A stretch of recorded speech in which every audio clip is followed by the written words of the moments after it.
I'm starting off fresh and I feel good. I look good. I smells good. I am good. Happy Friday, my friend. Here's a message of importance to millions of people who are continually pale and washed out, weak and run down. Doctors will tell you that these conditions are often caused by a deficiency of iron.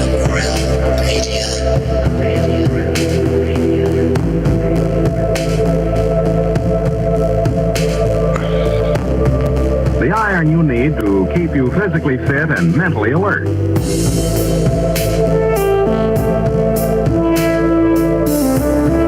Medical studies show that 2 out of 3 women and many, many men lack the daily iron your body requires in a form your body can easily use and put to work.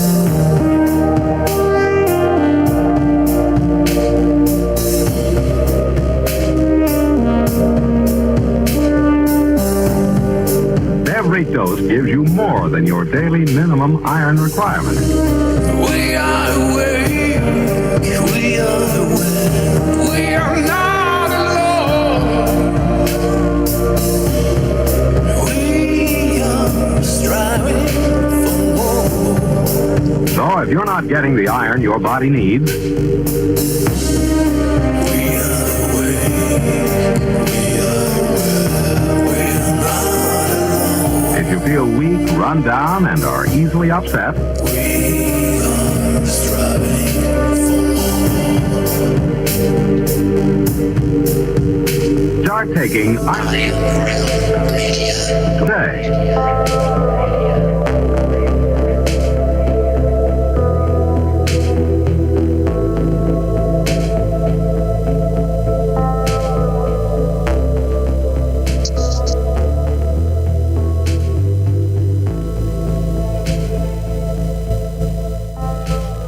Thank God it's Friday. Oh, TGIF.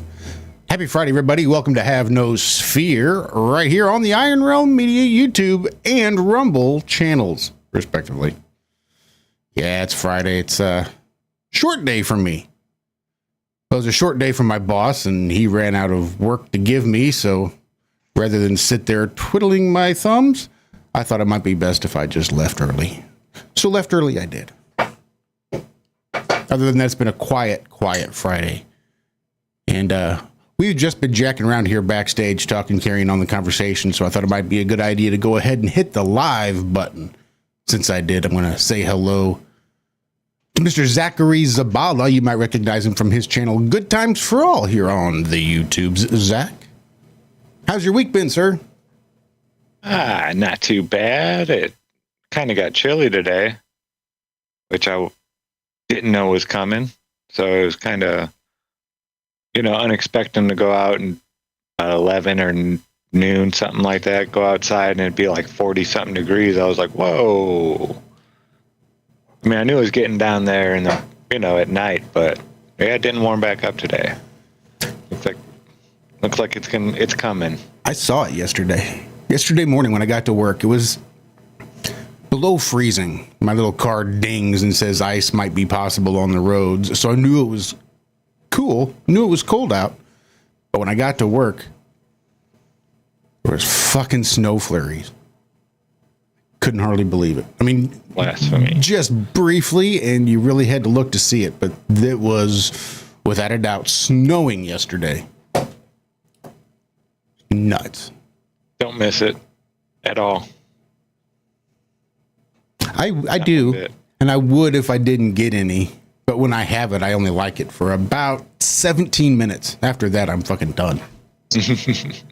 No, it could be 75 degrees at the coldest. And 1 minute. All year round, and I'd be fine with that. Wouldn't bother me one bit. I just want to wear sandals most of the time. Is that too much to ask? I don't like shoes. I don't like socks. I don't like squishy socks. I don't like having to think about any of that stuff. So glad I moved out here. Well, Crumb, you got to go to like Colorado or even Missouri to appreciate that this is not really cold out here. This is just a little bit chilling, but quite nice. No, you're right. You're right. And snow, I don't mind the first of it, and here and there it's pretty, but my goodness, by March, April, it gets old. It gets really old. It gets old. And once you get used to it, you can still wear your sandals. Mm-hmm. Oh, Shorts or whatever, but yeah. Yeah, once you get kind of used to the cold, Yeah, your you feet, can. it's not going to bother you too bad. As long as you're not outside, for hours and hours on end trying to do something out there in it. But just going from the car and in somewhere that you can wear your sandals. Yeah. I but- try I'm going to. to hi and bye everybody Here's a really quick because cold I need to weather- take the dogs out. A cold weather, All right, bye. make sure to take a pair of shoes and a pair of socks and just put them in your car when it's cold out. If you're not going to have them, and like a jacket, just leave it in the car. In case something happens to the car and you get stranded somewhere, you don't want to have to walk out when it's cold. And, Yeah. Yeah, Sandals you can always and- put stuff on. Yeah. I'm more used to just it being too hot, and I'm like, shit, my air conditioner doesn't work. What am I going to do for the next 4 months? Something like that, But are we live? Are we going? We are live, right? We are live. Oh, what up, everybody? All right. So, what do you guys? Thanks for having me. Oh, I'm looking on the YouTube. Actually, I see you guys put the logo there and everything. Thanks, guys. Oh, No. wow. You're welcome. Sorry, I just got off work, took a nap, and woke up and decided I'd better throw one together. Cool. Just as I was finishing up, Zack says, "Hey, I just got some links from Crumb and a picture for your thumbnail." I said, "Sweet." 5 minutes before, Thought I'd get it done quick and early. Odyssey. I'm pretty sure out of all of those links, Odyssey was the only one that I'd missed. I think I got them all. Don't worry about that. Yeah, I don't even go there anymore. I really should use it. Just so much work. It's so much work. And then you got to like upload to everything. Like how does everybody do it? What do you guys do? I wish I knew. I don't. I have so much content I'd love to be able to edit and upload and put fucking everywhere, but I barely have time to go live. Right. Yeah. No, I know. I mean, if it wasn't so lame how AI does it and makes it obviously like, commercial sounding, and I would just be like, AI, do it for me. But yeah, they've actually got a scary amount of programs that will do it. It'll take a full 5-hour have no sphere and slice it, dice it, put up the subtitles, and send it out to your 15 different platforms that you have. It's crazy. I did that this week. I got lazy and I just said, okay, fine, you do it. And then as it got posted, I saw like it had these ridiculous descriptions like, have you ever wondered what it felt like to think this and this? Well, this conversation goes into the depths. And I'm just like, this doesn't sound anything like me. I'm an ass. I should have been so lazy. Now I'm like putting out shit that looks like AI is doing stuff. It's no good. But I thought maybe it's better than nothing, Yeah. I'm not convinced of that. That's why I put out nothing. No, I agree. I go back and forth. I'm like, maybe nothing is better than this nonsense. I don't know. There's I so keep much getting all of it these now. links encouraging me to go into this whole AI world with music, like help you with lyrics, help you write tune, I'm like, well, then are you really doing it? I mean, if they're helping you with, Something happens AI. in my brain where if I know a human didn't make it, it doesn't feel like art. I click I out. just- Yep, that's it. Yep. Well, it just, I mean, art is great because like when I hear a song, like something intrinsically, I'm like, oh, that was a human being that made that. If I hear a song and I groove to it and I found out it wasn't a human, it ceases to become art. It becomes something different that it ruins it for me. Now I'm sure I can like, lie to myself and because there are some stuff that is really good that AI makes, but I mean, it's not the same kind of, I don't know. It's weird. It's not art.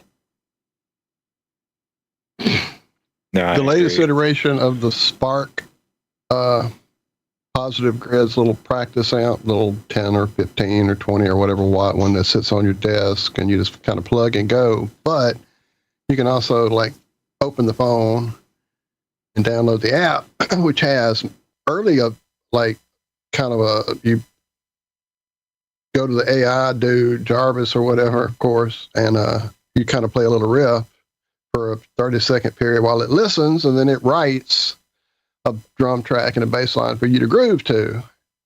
Yeah. Well, now they've stepped that up to where you literally can say, like, give me Jimi Hendrix, Electric Ladyland, this guitar with these pickups and this, that, and it'll like pop that up in the system, and you just plug and go with it. I haven't gotten that on. It's supposed to update the older ones. Mine's a little older, but the Spark 2 has it, and they're going to come out with that update for the older one. So we'll see if they can really pull Yeah, that we'll off. be able to be like, all right, make a new Beatles album that doesn't suck, that they would have written if they stuck together based off of everything. And I bet you it'll make an album that's like, wow, that's good. That's 5 minutes. Yeah, exactly. Yeah. What a world. The death of the artist.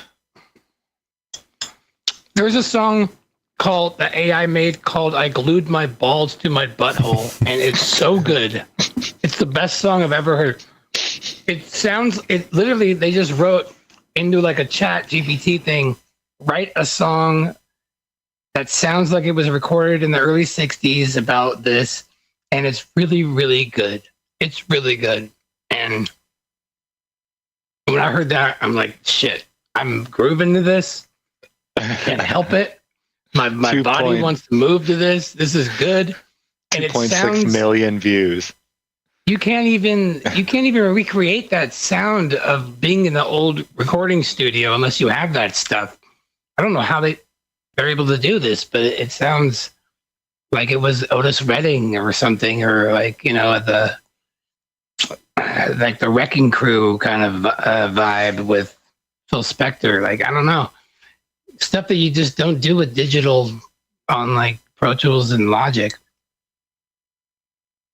I'm listening to it right now. You're listening to it, dude. But doesn't it sound like it sounds amazing. Incredible. I do my balls to my butthole again. Ooh, and here's the best part about AI music. If you need one, you can play that all you want on YouTube and not get any copyright issues. There's no problem with it. So that particular song, you can play it without getting a copyright issue if you wanted to. You guys want to see this? I think it's good enough where it's worthy. It sounds amazing. Why not? I think we should at this point. It really does. This is the Sticky Sweethearts with I Glued My Balls to My Butthole. 2.6 million views. Again. My butthole again. Yeah, again. Oh my goodness. Yeah. I missed the again part. My balls to my butthole again. Oh my God, what did I do? I can't take a dump, 'cause now my balls are blocking up my butthole. Fool me once, shame on you. Fool me twice, shame on you.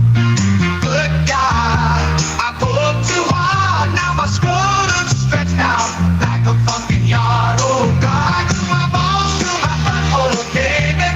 Oh my God, what did I do? I can't take a dump, 'cause now my balls are blocking up my butthole. My lady doesn't want a life, I'm watching her man use a butter knife. Face down, ass up, trying so hard to sack. Oh baby, fucking please just take me back.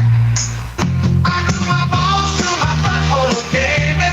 Oh my God, what did I do?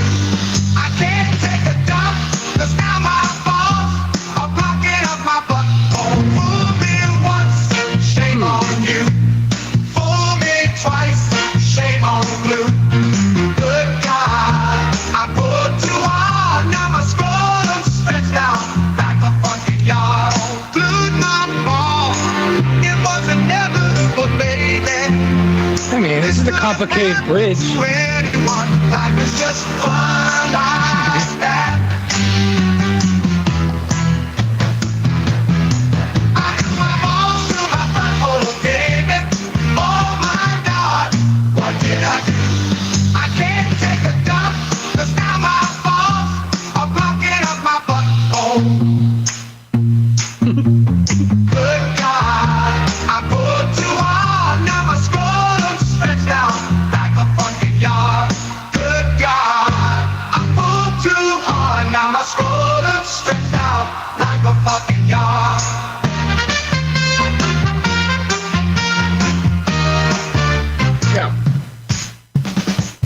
my goodness. Yeah, I know. And I thought maybe like it was like somebody was like recording that stuff and AI edited it. But no, it was literally just a prompt. And you just say, I wanted to sound like this. It's like you don't need to be a musician. In the future, like the best people that can write into an AI prompt will be the best musicians. Mm-hmm. I mean, fool me once, shame on you. Fool me twice, shame on glue. Genius. It's so good. I don't know. That's when I heard that song. That's when I officially got scared.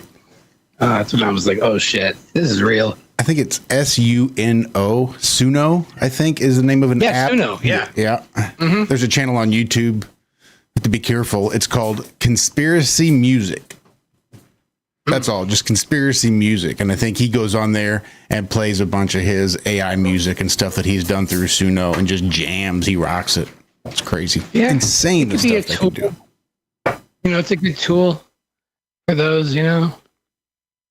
I've been using it for my art. I'm working with an artist to illustrate the books, but I'm going to do like at least 3 of them together and make it a hardback and charge more, you know, pay them too. Mm-hmm. But yeah, I had feedback from children. You know, adults were telling me, "Oh, it looks great, this and that, yada yada yada." But the children were like, "No, the pictures, you can tell that they don't go together. Like they weren't written. Yeah, they're not drawn by the same person." You know, uncultured little swine. What the fuck do they know about art?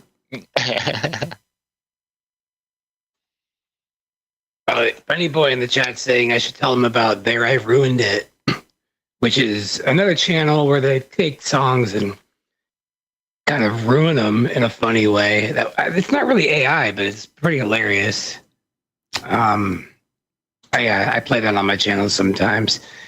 Yeah, I've heard you play them. Oh, okay, yeah. It's hilarious. It's so good. I mean, I just wish I thought of that first. Bill McIntosh is a channel that does some great mashups. Where they take 2 completely different genres of music and blend them fucking seamlessly together. The audio, the videos are great.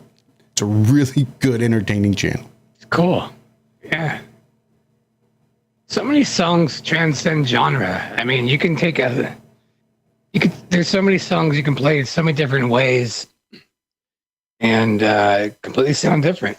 I mean, look how many cover songs that are better after they were covered that most people think are the originals, like All Along the Watchtower, for example. Most people think that's you're right, yeah. Because the original was just like every other one. It's like, okay, that's cool, but then Hendrix is like, holy shit. With a little help from my friends. By Joe Cocker. Yeah, dude, Cocker's version takes it to a whole new place. Yeah, you know, even Jeff Buckley's Hallelujah is like on another level. Oh, indeed, one of my favorites. Yeah. So what? Or Mad World by Gary Jules, like the original by Tears for Fears, is like fast. It's like all around me are familiar faces. It's like, damn, they really missed the opportunity here that Gary Jules found. Like Gary Jules found like the darkness of that song and really let it come out where the original didn't, you know. Tears for Fears. Tears for Fears. They play them around here. You'll hear them every once in a while on the radio stations. Yeah, there's a few radio stations out here that aren't too bad. It's like 70s, 80s, 90s. It's like 101.1 maybe. Oh, I'll have to look. Wait, where are you at? In Boiling Springs, Spartanburg. Oh yeah, you're kind of far away. Yeah. Dude, I've been enjoying all the country stations that are like, I love my whiskey, I love my barbecue sauce, I love my like these songs. I can't believe they're real. And I'm listening to the radio now out here, and I'm just like, this is hilarious. This sounds like South Park has completely written the entire radio. But You live right by Earl, which is Earl Scruggs of Beverly Hillbilly fame. So That's you right. are in bluegrass territory there. I don't mind it. Yeah, the guys who did Marshall Tucker, they're from Spartanburg. Yes, sir. Oh yeah. Yeah, they still come still- around every once in a while and play at this. It's not a very big venue either, and they'll play there. A couple shows or something like that where they got their start. Spartanburg Theater's got all kinds of, like, I think Kansas is coming, like a lot of the old bands from the 70s, 80s, and that. Either Children of It or, again, different. Oak Ridge Boys are, again, different venerations of them, but they constantly have those groups going through. It's kind of fun. Cami brought up a really interesting point about music. That, like, in the 70s, people weren't listening to music from the 20s. Or 30s or anything like that. Yeah, like the children weren't listening to that kind of stuff. But here we are in 2020s, and still the stuff from the 60s and 70s is, like, still going strong. But I listened to in the 70s. Marketing and demographics. In the 70s, music from the 50s was considered, like, really old, and you dress up at the 50s, and it was, like, costumey, and almost like even now you'd look back to going to the flapper age and doing it. But, things that were 20 years old were considered antique.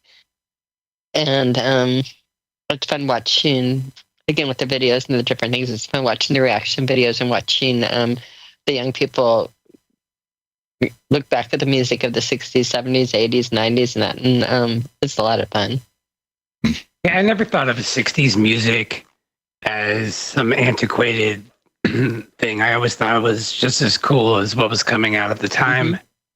And I wonder if it's still like that for the kids today. I don't know. Like where I grew up was in Long Beach, and I didn't realize this until I left out here that I always thought Sublime was more of a locally famous thing. But no, there's still people wearing those shirts here, and they were huge. They just started playing with Brad's son, and I'm just thinking, like, this is so cool. Like, the kid, it seems relevant. It seems like even though he died in '96, almost 30 years ago, it doesn't sound like it's old, even to the kids. And it's weird. Yeah, they transcend time. That type. It's like Jimmy Buffett music almost. It's just so different from what anybody else is doing that it's going to be around forever. Well, for a long time. Yeah.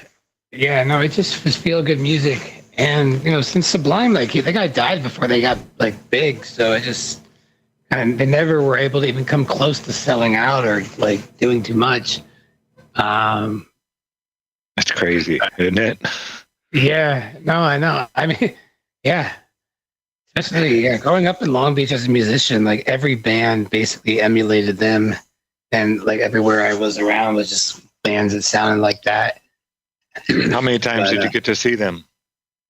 I saw the original Sublime 3 times before he died, and I was young, but I joined a band called Joy of the Month Club in 2012 with Sublime's drummer Bud and horn player Todd Foreman, and we started a project that was more for family-friendly music.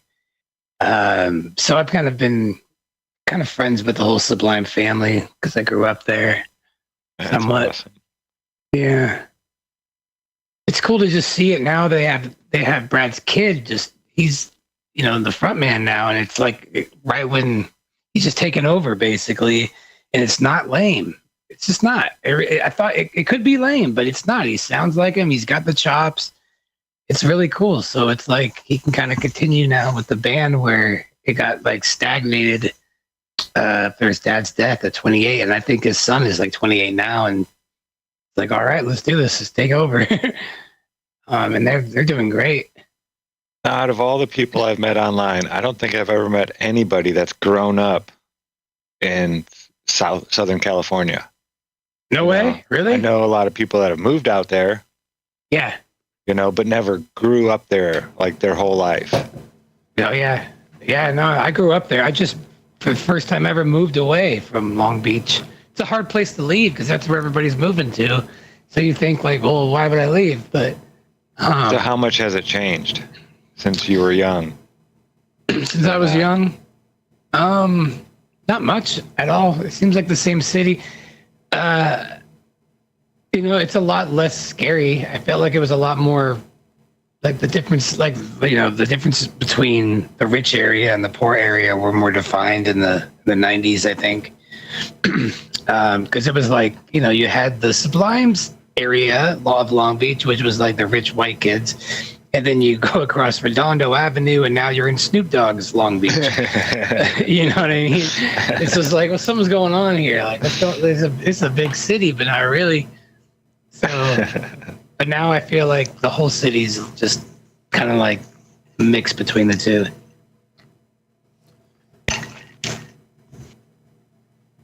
Yeah, I've never even been to Southern California.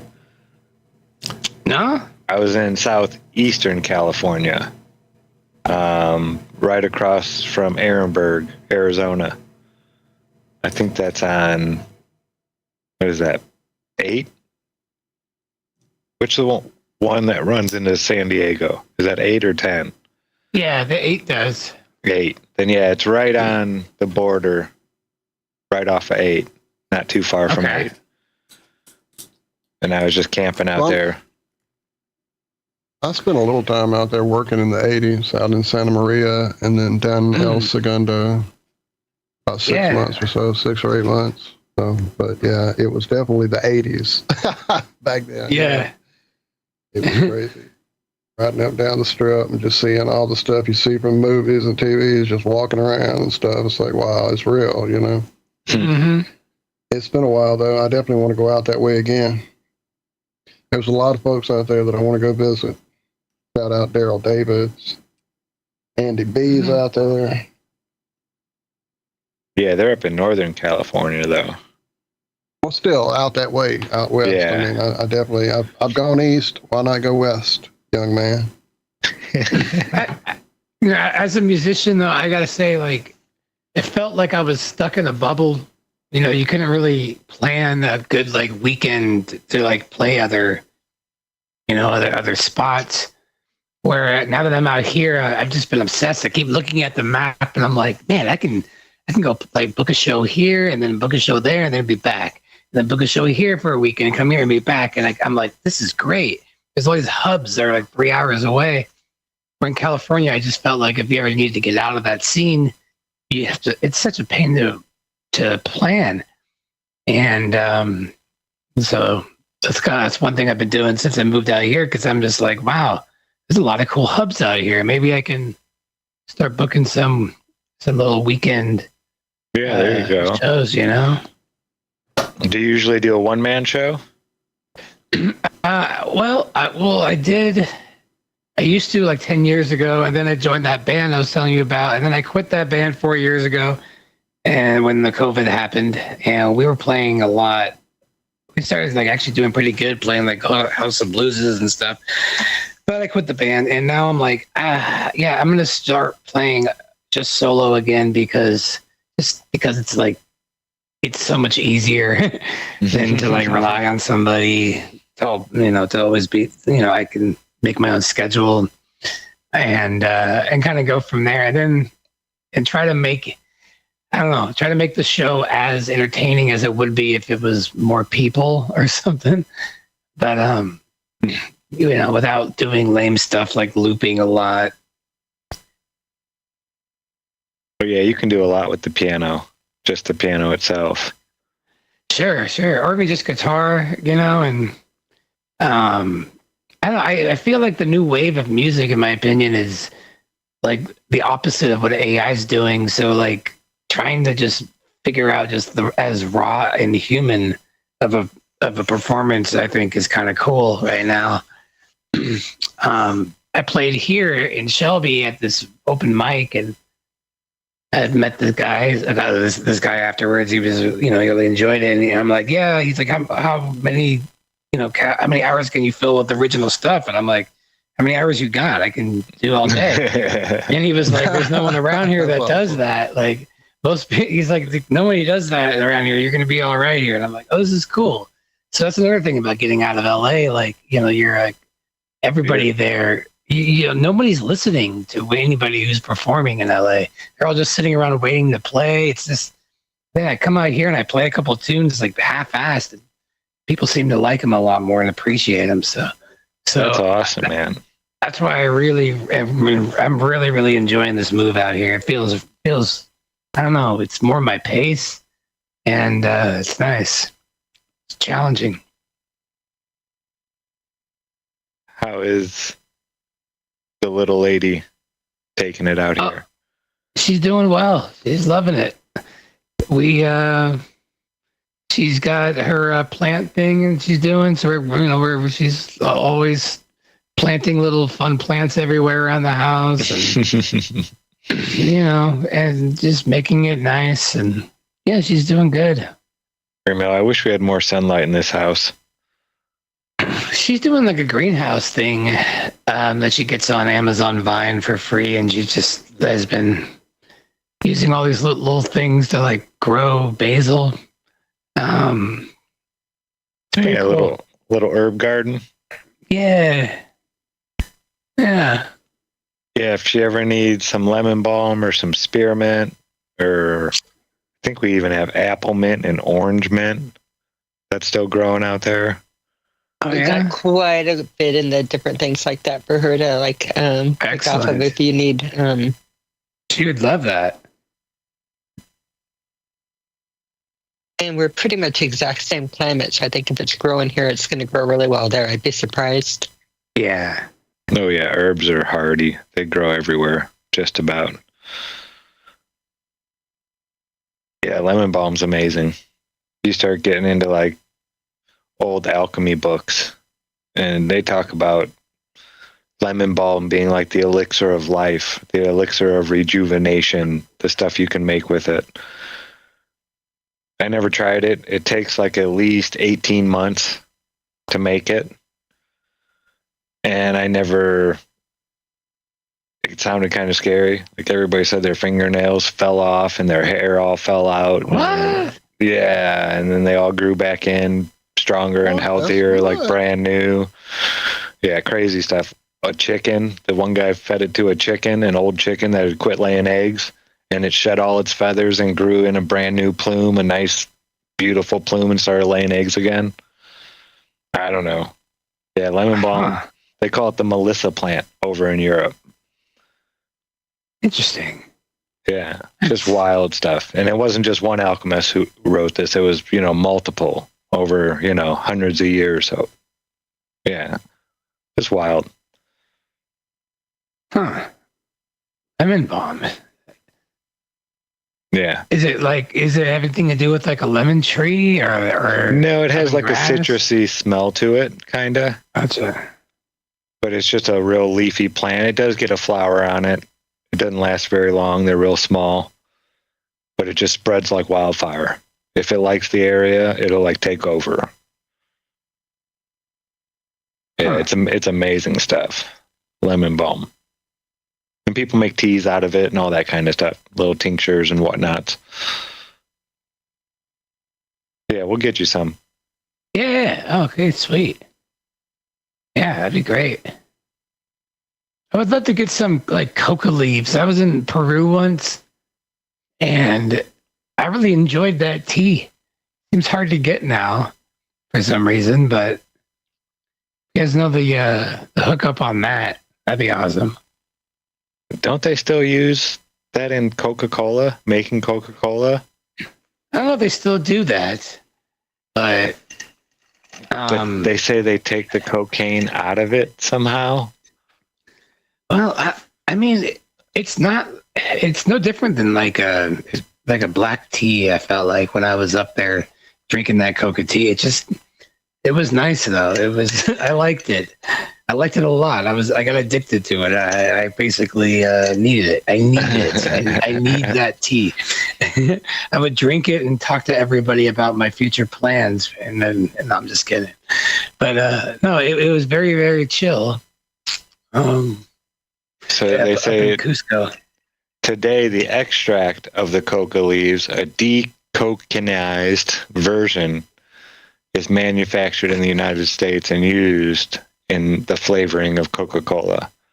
But back in the late 1800s, cocaine was used as a primary ingredient for flavoring. Yeah, for flavoring, I'm sure. Yeah. For the flavor. Yeah. That's why everybody Flavor drinks that keeps you alcohol. coming back, man. Y'all. It's the gift that keeps on giving. I went to a shop the other day around here, like one of those vape shops. Cami, where are you at? Cami, I'm right you here. I am right here. There was an edible that I remember. An edible. Okay. Yes, a Delta 8, right? Mhm. Is there a brand name on that I could find? They're everywhere. Yeah. On there, the brand names on the things, I would think that favorite ones are Friendly. How is it in North Sumo, Carolina, and though? Mellow Fellow. Where he's at? Oh, is it different in North Carolina? Are the could rules? be. It could be They're- from they- North if anything, Carolina they're to South easier. Carolina. Yeah, I would think, because Yeah, I know. you can, They had herb up there that was, Mhm. yeah, you can get herb and things like that up there that's illegal down here. So I don't think it's North Carolina. But I know some states are being real iffy about the Delta stuff. Delta 8 I or like the Delta 9. 8. Well, Delta 9's the one that's like we're most used to, right? That's like the main one in all the weeds. And then I looked into it. And They have made Delta 9 is now illegal. Worded by Delta 10 in North Carolina. It looks like North Carolina is making them. It looks like North Carolina is making them illegal, and as they become illegal in North Carolina, they add a digit to the end of the Delta, and it has a legal version. So I think you're up to Delta 10, which is not necessarily better. It just means that they've gotten rid of the Delta 8 and the Delta 9 there. But you're not that far from South Carolina. Yeah, there's like every tobacco store pretty much It's sells abundant them. here. It's A bunch of gas stations. Gotcha. All kinds of stuff. In fact, it was really cute because somebody was in Boiling Springs and had been driving down to Greenville, and they put in the Boiling Springs Facebook group, like, does anybody know where to get a Delta 8 or Delta 9 without driving down to Greenville? I'm not a bad person. I've never seen the chat light up like it did. They're like saying it's next to the cash register at this liquor store, and it's at this vape shop. And in fact, it was like, where can you not go? It was in the weirdest places too, not just the vape shops and the smoke shops, but a lot of little novelty stores and that. Oh yeah, they have some behind the counter there. So it's hard not to find it here. Huh. Well, I remember feeling great last time I tried the Delta 8. And I think it had less of a, typical paranoia that I might usually experience from weed. I felt like it was more... I do too. It feels cleaner, lighter, and happier. It's like just I actually prefer it compared to the coming from Denver, where it's completely everything is legal and moving things. People worried about me and wondered, but there's no need. I mean, yeah, no, states where it's legal, that, but like the everybody Delta can gummies handle that it. are here are like just fine if you ever wanted to again have a gummy or something like that. These ones, they're. I don't know if less intense because they're probably just as intense. They just feel cleaner and they feel happier, more. Yeah. And they make some that are just crazy. It's like 1,000 milligrams. Well, how much are the tangy taffies dipped in nerds? Oh my gosh, those were crazy. I don't know when they had the candy ones. I think it was like 2,000 milligrams for the regular size tangy taffy, bar like about yay big. And it was like dipped in nerds. It had nerds covering the whole thing. And it was all like a THC Delta 8. And it was a giant, like they have giant ropes, so those can get kind of dangerous if you do that. These, I think I showed you, these are really cute. These are called spinners, and they're deltas. So these are totally legal here. They're deltas.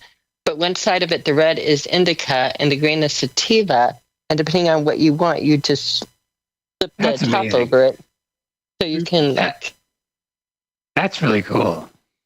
or if you want a hybrid, you just, Take a little That's of both. brilliant. it's like a little bit on both, but these are like really cute, and they have like apple. This one's apple fritter and pineapple express, I think. But you have again different silly things. So compared to the vape pens on the other ones and the little Delta ones, I've had both of them available legally to me on the States. I don't think that I prefer the pot ones better than this. I really don't.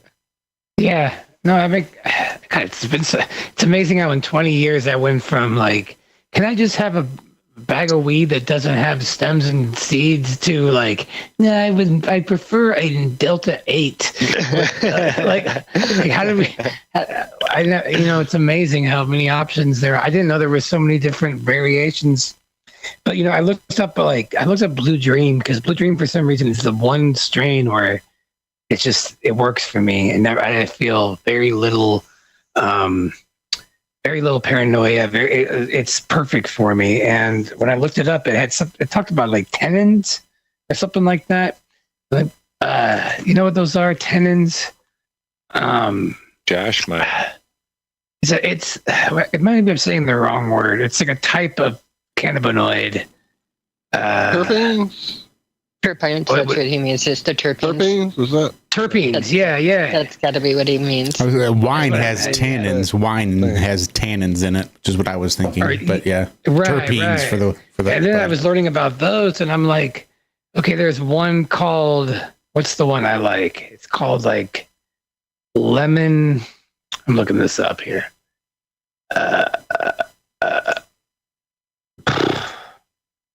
This was called like Maya. I don't know. There's all these different tannins that I learned about. Yeah, myrcene and pinene, and then I'm like, wow, there really are all these different things that are messing with us. Flavors and different highs and different come highs. downs, and it's super scientific when you can nerd out on it your whole life and not know all there is to know, probably. I don't know what it was. Whatever one makes you like just constantly eat and stuff, like just never ending like munchies. Like that must have been the only weed I got like in high school. Like my dealer was just only getting that strain where it's like this one's gonna make you sit in the corner and literally eat Cheetos Flaming Hots until made by Hostess and Kellogg's. Yeah, like I can't stop. I don't feel the urge to there's nothing saying stop. But it doesn't do that anymore. I don't know. In the early 80s, in the Four Corners area of Colorado, the Durango area, there were the people that cultivated something called charo. I don't know if anybody heard or that it was. But in order to buy, there were waiting lists on the charo, and it was in a mason jar, but you had to get it with a vacuum pump thing and a seal, because they wouldn't let you buy their stuff unless you handled it with literally little gloves on, tweezers, and not touch. And they were so nerdy, and they had in the early, they had gotten the THC levels not up high in the early days. This is late 70s, early 80s or whatever they were doing it. But they were like so funny. The different strands that have always existed, and you could get the dirt weed or get, charo back then was, I think, like $400 or something. It was expensive, but it was, at the time compared to other things, it was like a one hitter or whatever. It was a whole different ball game. And it was something that, again, it was cherished, put on there, and just pulled out little bit by little bit, where your little vacuum sealer in the 80s by people doing the old culture on it. But yeah, you've always had the different, the good, the bad, and the ugly. It's just being aware of it. Now, what was like the height? Like, I hear people talk about Northern Lights. Maui. Well, there's certain strains that I feel like Acapulco Gold. Acapulco Gold. I'm trying to think. We had that. Thai stick was amazing. Yeah, Thai stick. Acapulco I always hear Gold, these stories from people that are like, I took 5 Quaaludes and then the Acapulco Gold kicked in, and I'm like, what happened back in the day? Like none of that stuff I can get anymore. Oh, there was a poem that we had written in late 70s, early 80s, and it was "'Twas the Night of a Friday" that I still remember, because we wrote it, "'Twas the night before Christmas," and it was like, "'Twas the night of a Friday, and all through the town, not a cop was a-cruising, not a narc was around." So we took out our stash and we packed it in stacks, all knowing that soon we'd be stoned to the max. Hold on, there's... When you guys... Yeah, go ahead. I'm trying to remember. This is like going back a lot of years, and I'm old. Something about, hold on. We drank Southern Comfort. There's Southern Comfort, Panama Red. I hit a red dragon. A man was I dead. Heard a knock at the door. Went to see who was there, to see who it was. Sure gave us a scare, but what to our glossy red eyes should appear, but 3 pounds of Colombian and a keg of beer. And I mean, the whole, like, the book was really different. It was like something ended with, and all through that night we continued to smoke, because Colombian Gold is good weed to toke. But yeah, the man at the door was bearing a smile. We invited him in to party a while. I don't know. We all wrote like these stupid things with the stupid little and the Acapulco Gold net, and that is like, this is straight out of the probably like 81 or that. So yeah. And obviously I didn't smoke too much because I'm still remembering poetry from years ago, which is really. Yeah. Do you guys have a favorite strain or something that's worked with you over the years? From 1999, the sour diesel that was coming out of California. We were paying ridiculous prices in Chicago to get it. But it was like the only stuff that was like considered one hitter quitter at that time. Like, I never felt anything like it. I loved it. In Denver for a while, there was Skunk the number jelly one bean has strain. always been a huge favorite for me. Back in the day, that was one of the first ones I ever got a hold to that had a name. And I'm like, well, why is it called skunk? Oh, then I started smelling it. I'm like, oh, yeah, now I get it. Isn't it amazing how much a skunk's ass smells like amazing weed? What is up with that? Now I hear it smell of skunk, and it's like terpenes, baby. Growing something out there. You combine those terpenes, and that same skunk smells like cat piss or smells like literal diesel fuel. Yeah, no, cat piss is named that because it smells like cat piss. Yep. Yeah. Or lemons. That's the thing, Crumb, is through those strains, not doing it and hit there and there.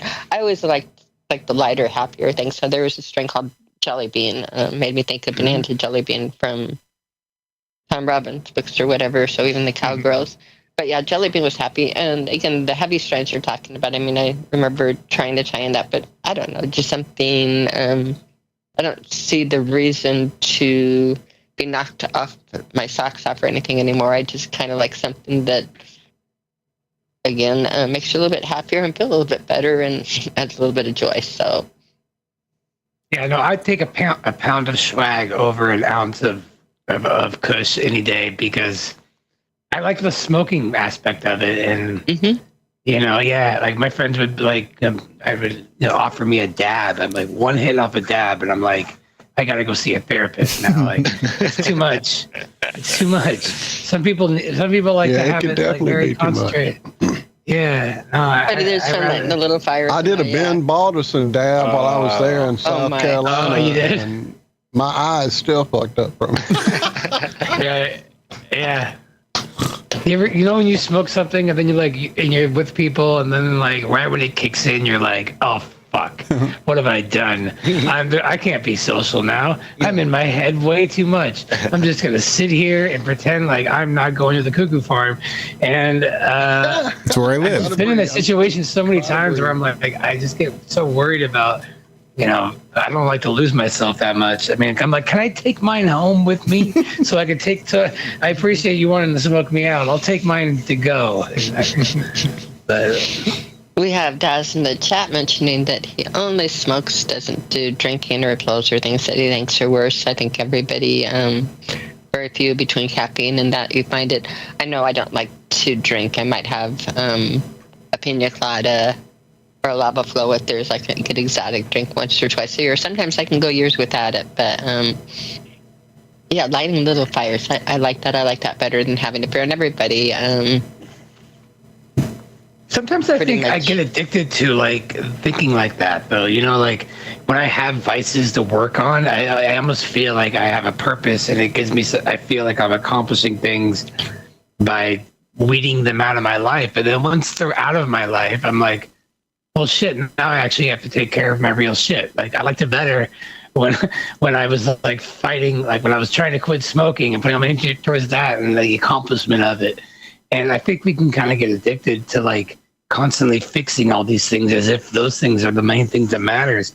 But I honestly think that like I stopped smoking or drinking, not from like focusing on that. I usually do it when I like just fill my life up with things that I enjoy doing, and I just logistically can't do both and choose to not drink. And I'm just, oh shit, I didn't drink this whole last month because I was doing things I like. And I didn't, and it wasn't hard. Whereas, you know, like, it gave me a sense of accomplishment if I didn't drink, but I'm sitting at home going, all right, what am I going to do while I'm not drinking? I'm going to play a little this, you know, like, and it's an accomplishment, but, you know, I don't know. Like, what do you guys think about that? I think that's cool. Most of mine was court ordered, but whatever. Oh, yeah, I've been there. Yeah. That's cool. No, just whatever works. Being goofy, but yeah, it usually did at least take rock bottom for me to take a good, honest look at my personality defects and think, perhaps I should start changing some of this. Isn't that weird how we have to kind of hit that point? And the most strong-minded people are the ones that have the biggest threshold. You know, you think it's the opposite.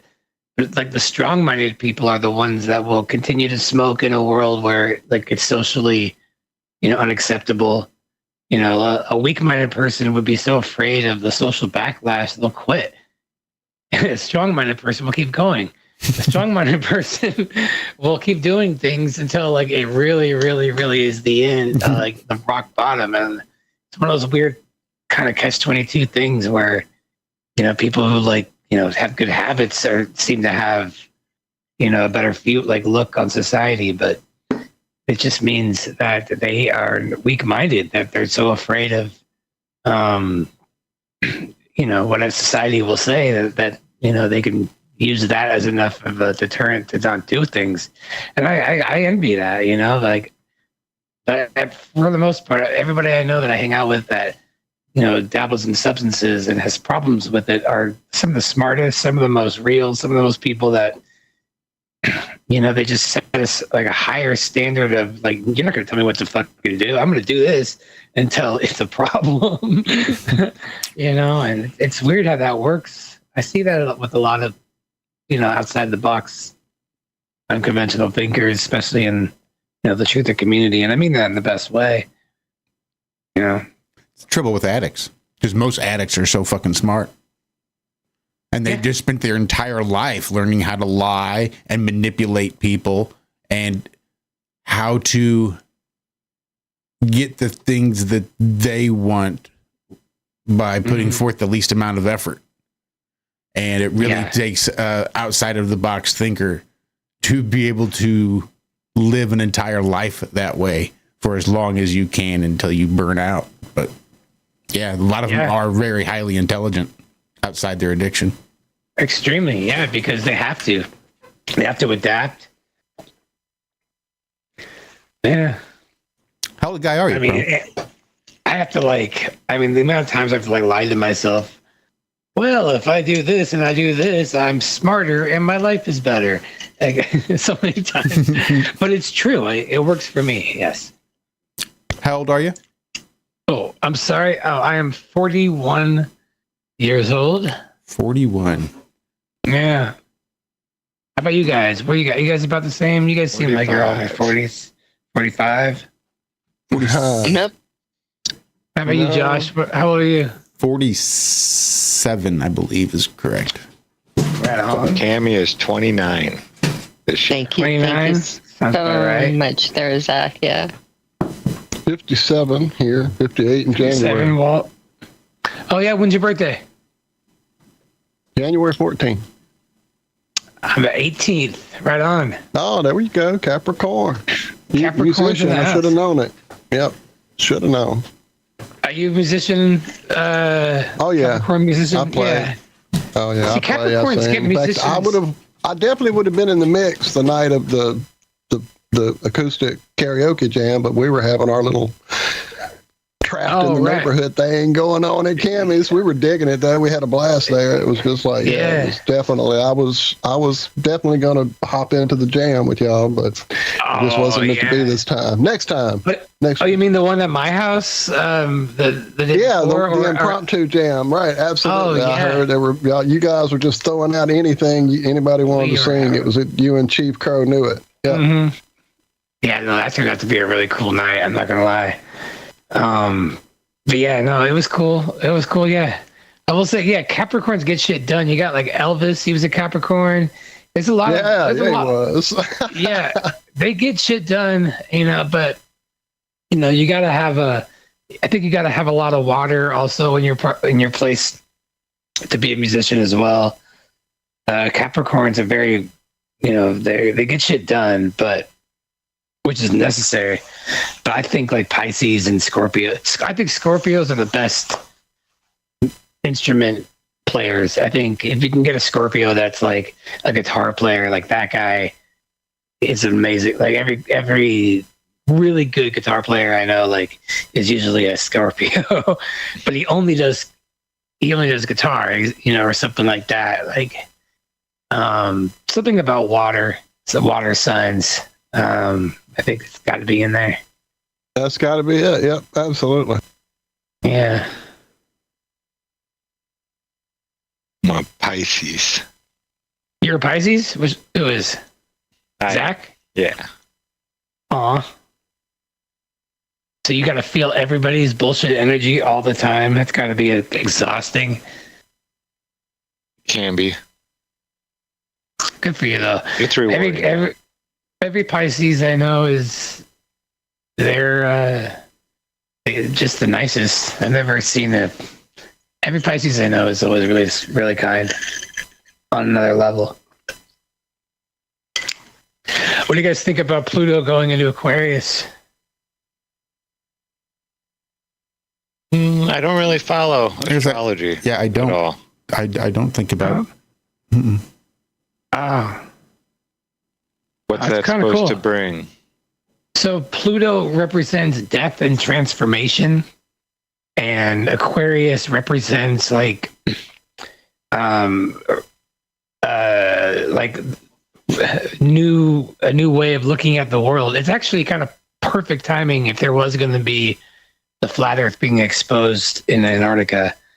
Last time this happened was the French Revolution, and the American Revolution. So it's like Aquarius is usually a time of rebellion and like spiritual, birth and just changing the old ways. So when Pluto goes into Aquarius, it's basically saying that humans are going to, and it's also like not like selfish energy. Aquarius is all about like the masses, like how it affects everybody as a whole, as opposed to people individually. So that's why there's a lot of people who are Aquarius that they have a lot of care. They care a lot about issues, but they care about the collective consciousness more than they would their partner or you know what I mean? Like they think more of like they give their love on a broad level, and that's what Aquarius is all about. So usually when this happens, we see a completely different revolution of understanding of what our world is. So that's why I do think that we're not going to see a 24. I think that sun will set in a month, and I think the whole world's going to lose their shit because it's couldn't be more perfect with astrology right now. It's exactly the right transit for that to happen, and this happens every 220 years. It couldn't be a more perfect time. Wow, and there's not many societies that have lasted longer than that. Yeah, it's usually right around 250 years, and then you know, things get shaken up a little bit and, you know, it's changed to something new. And we're really approaching that here really shortly. I mean, what's going to happen in December? I mean, worst case scenario, it's inconclusive. I just can't imagine that really happening. I don't know how they can just be like, I don't like with all this technology that we have, like the thing that you showed with the seeing the sun through the clouds. Someone's gonna know if it's setting or not, and that's huge. That's pretty big, in my opinion. I mean, I know we're not getting our hopes up, and we've been down this hopey road before. So, and it's smart to not be like, okay, this is going to happen, but I don't know. I think something will. And I think a lot of people are going to freak out, and I think people are going to start looking towards this community and other communities and anybody who's entertained Flat Earth, and they're going to really want answers. And I feel like a lot of truthers are going to feel like kind of a sense of duty to kind of, you know, hold the hands of a lot of new people, to be honest. That's my theory. Yeah, that could be, because when this does come out, you know, I mean, they open Pandora's box. It's never going back in. So eventually they're going to have to come out and say, okay, yes, the earth is flat, yada, yada. They even have outs that they could get away with, and people would be like, oh, okay. You know, we were contacted by this, you know, whatever you want to call them, aliens. They're not humans. They're more advanced than we are. And they told us that, you know, you had to give us this and we'll give you more technology. We'll give you more advanced technology if you give us gold or this or that or whatever. Make something up. And say you can pretend like you're going into space or this or that, yada, yada, yada. I don't know. There's 1,000 things they could say where the public would be like, oh, okay, we're not going to burn everything down. Yeah. You know they have that in their back pocket somewhere. I think they do. This whole, like, I mean, this alien thing, I can't believe how it's actually happening. Like, I was telling everybody 6 years ago, like, they're going to do a fake alien invasion. And now they're actually talking about it on the news. And people hear it as if it's like, oh, I guess they just talk about aliens now. Oh, it wasn't just the news. It was congressional hearings. They were talking about it. It was insane. Like, yes, there are other intelligent life, much more advanced than we are, that are here. He didn't say that they're, you know, we're meeting them on the moon or anything like that. He said here, and we're in contact with them.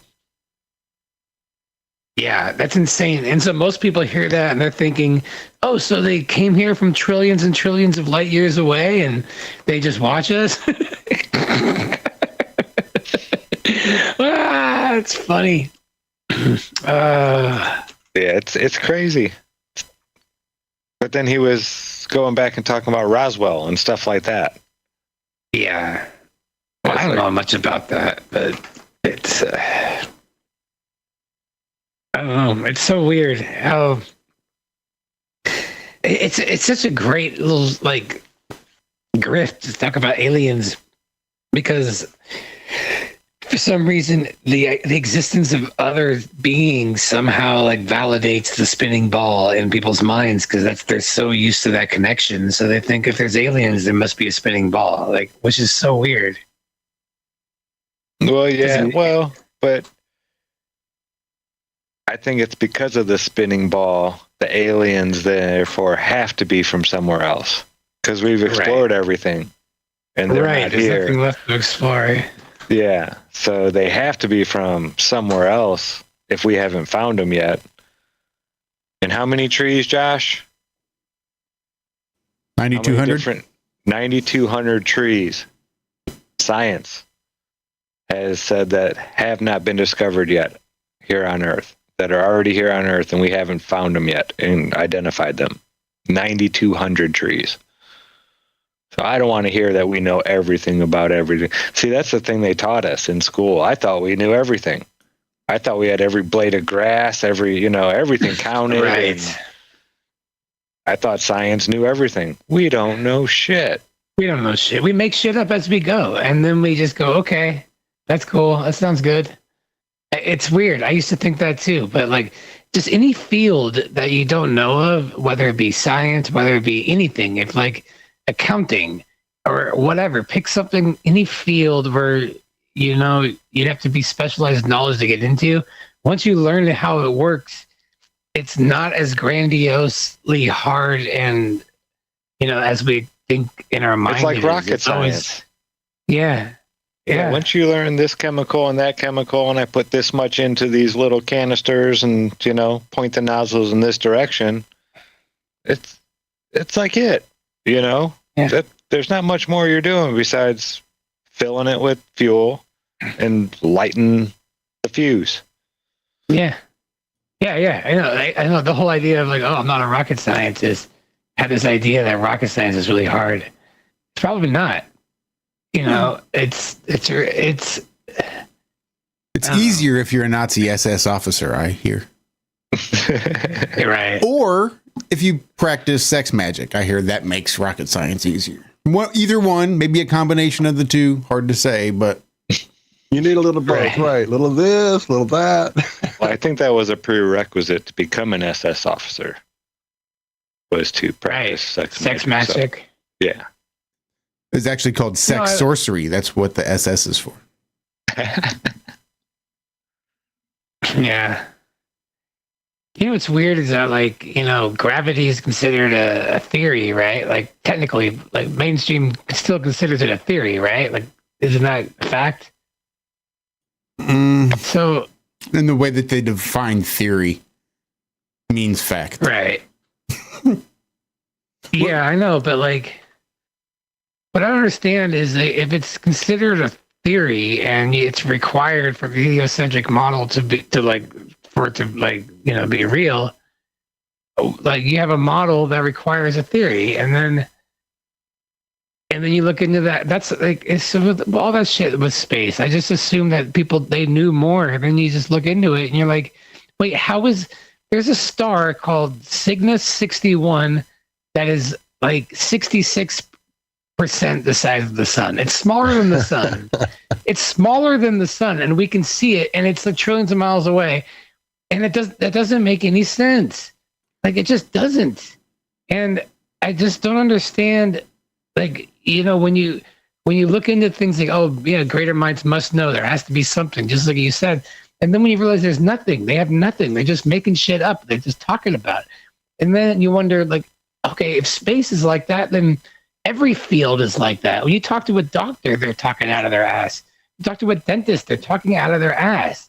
Everyone's talking out of their assholes because that's it. That's what we do. And it's weird. Like, the older I get, the more I realize no one in every field, you can pretty much assume that, like, whatever, like, wherever you think they are, like how aware and how, like, specialized knowledge that they have down, you can just pretty much subtract at least 50% of that credibility, and you probably be somewhere closer, because most people get really good at looking like they know what they're talking about, as well as actually knowing what they're talking about. Like, it's part of the territory. It's like, okay, I'm going to learn a little bit. I'm also going to learn how to, like, look like I'm learning a little bit. And you kind of integrate that, and then now you're a professional. And I see that with everybody who's a quote unquote professional. Oh yeah. Well, watching Austin do these debates with these PhDs, right? Exactly. And having to baby step them through their own model. Yeah. It's like, what is that piece of paper that you have that says you're a PhD really worth? I know. If this guy who dropped out of college to start his own business is just wiping the floor with you, that didn't even go to college for cosmology or, astrophysics or all this nonsense.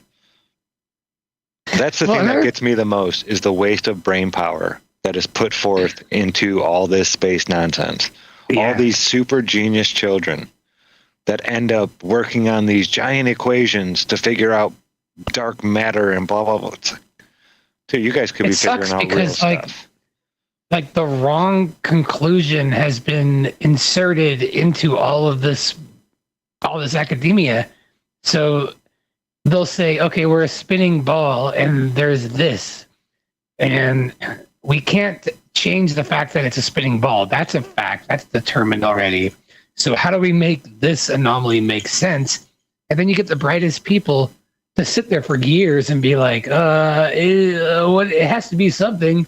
It can't be flat and stationary because we've already ruled that out. So then they come up with more and more theories, and they're constantly just, oh, it must be this. Oh, it must be dark matter.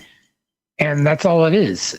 And it sucks because these people will spend their entire lives trying to make something fit in a model that we've deemed as, you don't question it.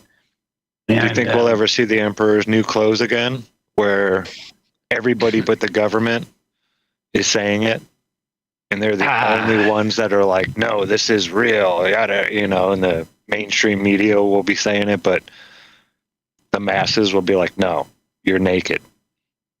I think we might see it. I mean, I look at like all the people that are, thinking that this, the experiment in Antarctica, there are a lot of people that are expecting they might see this 24-hour sun, but I think it's mainly because I think that whole experiment was started by a non-flat earther.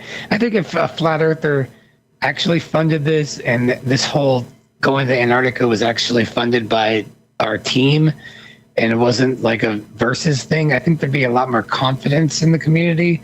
But I think because the other side, like the globe side, is so confident, as they should be, because they have 99% of the world on their side and mainstream science, like of course they're going to be overly confident. Why wouldn't they? So, but that initiates like some sort of fear in a lot of the people that have looked into flat Earth. And unless you're 100% looked into it, and you can like truly like think for your own, it's going to weigh on you a little bit.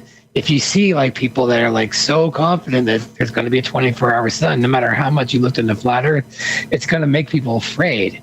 And a lot of people are afraid.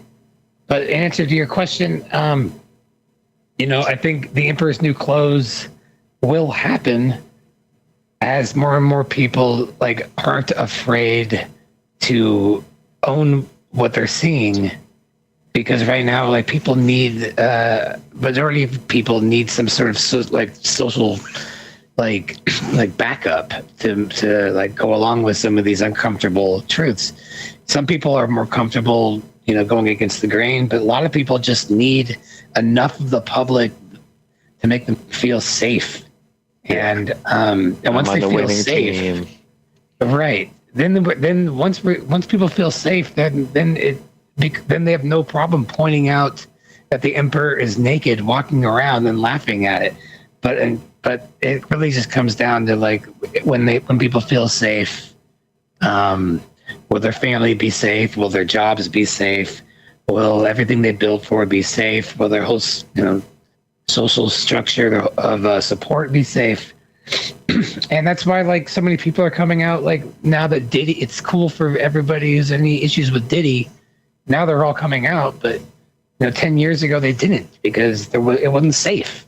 Even though the couple people that did try got blackballed from the industry and their whole lives turned upside down. And there was a couple people. Yeah, no, I know exactly. And you need everybody to, but it needs to be overwhelmingly safe, and then everyone will point out, the Emperor's little dick. That's obvious to everybody, and it will all have a good laugh. But it comes down to safety. It really does. It's feeling safe. And is there a law out there, you think, that would just, in your opinion, make things better? If you could if you could make up any law, I know this is kind of on the spot. Oh, that's a good question. Sure. But yeah, if you could make up any law, what would you make up if you could?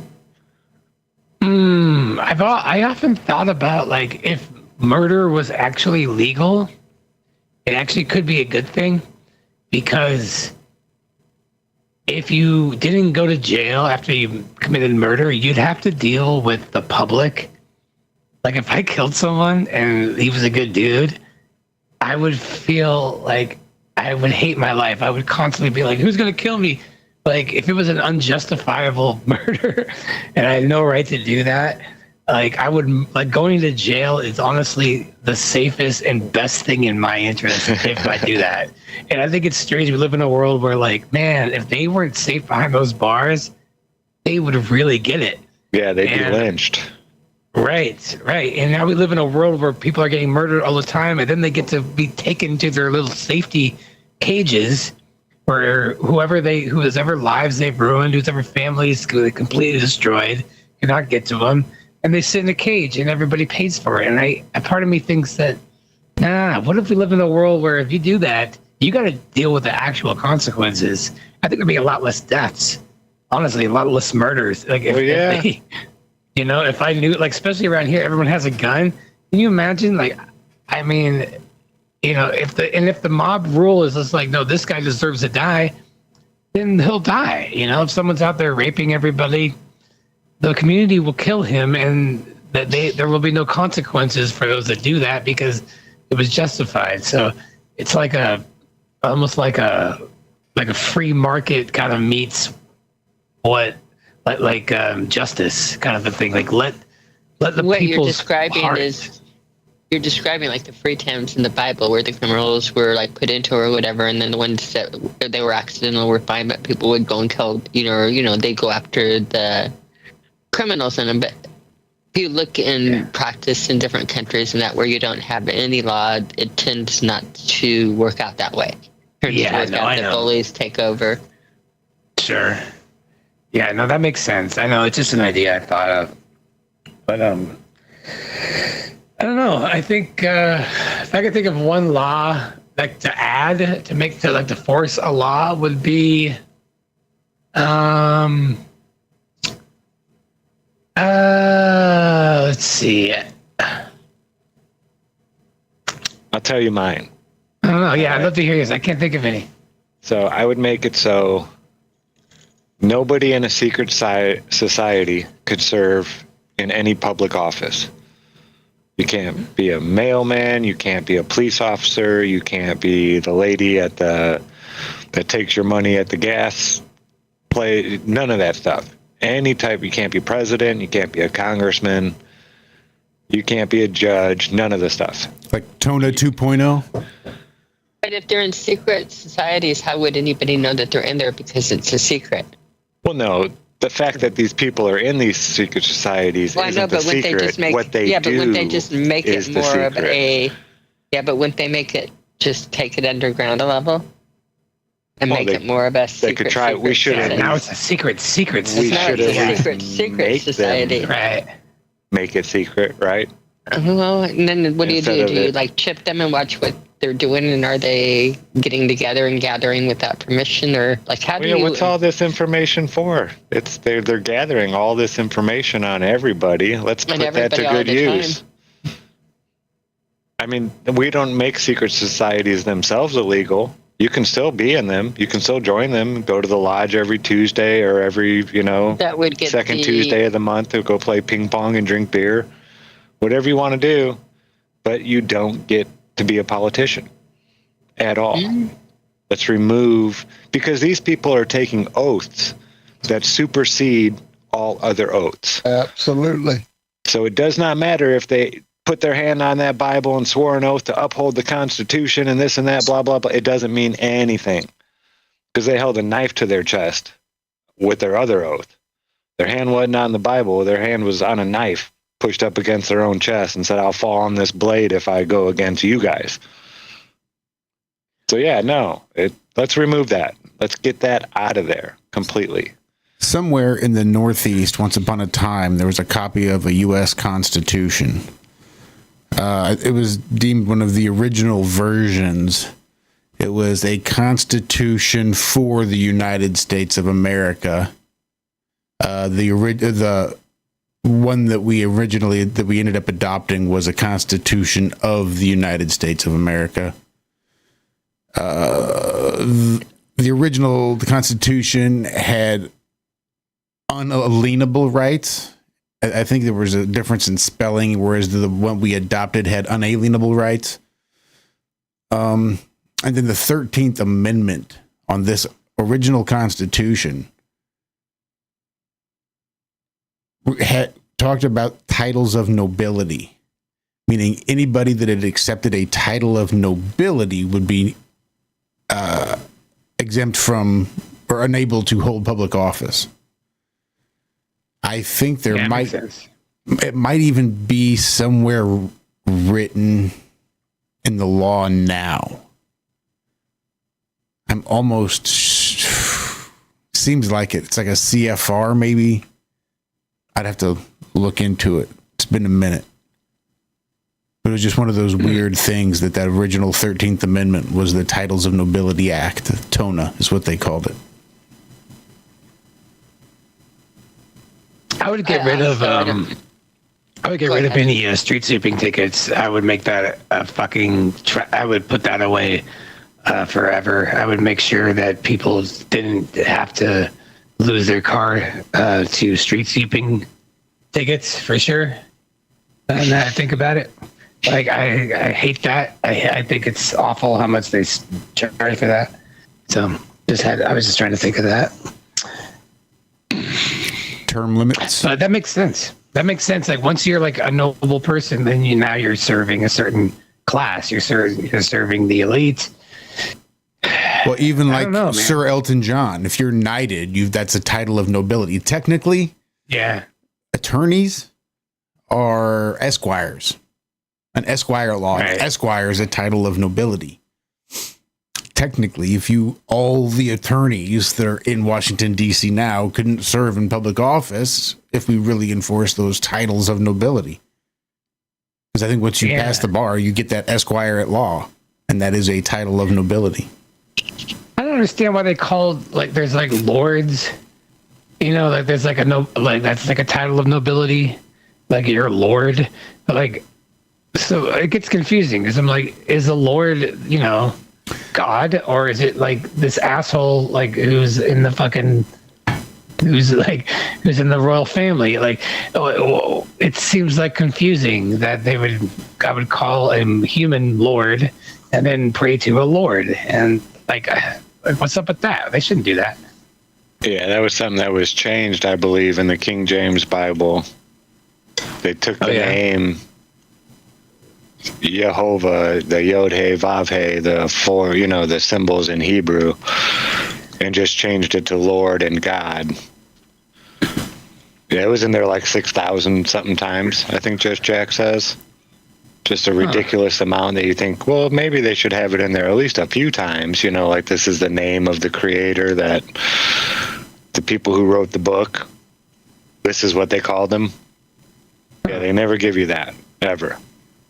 And there are different ones. Yeah, it's actually amazing. This is for you, Crumb. I was going to, when we were talking, and actually for you, Josh, when we were talking about the nobility, what I was going to say earlier is I remember being something in the law about the titles of nobility. So while you were talking, I did look it up. And Article 1, Section 9, Clause 8 of the Constitution annotated, no title of nobility shall be granted by the United States, and no person holding any office or profit or trust under them shall, without the consent of the Congress, accept any present emolument, office, title, or any kind whatever from any king, prince, or foreign state. And the federal government can't grant conventional noble titles. They do say American offices and things like that as far as foreign titles, that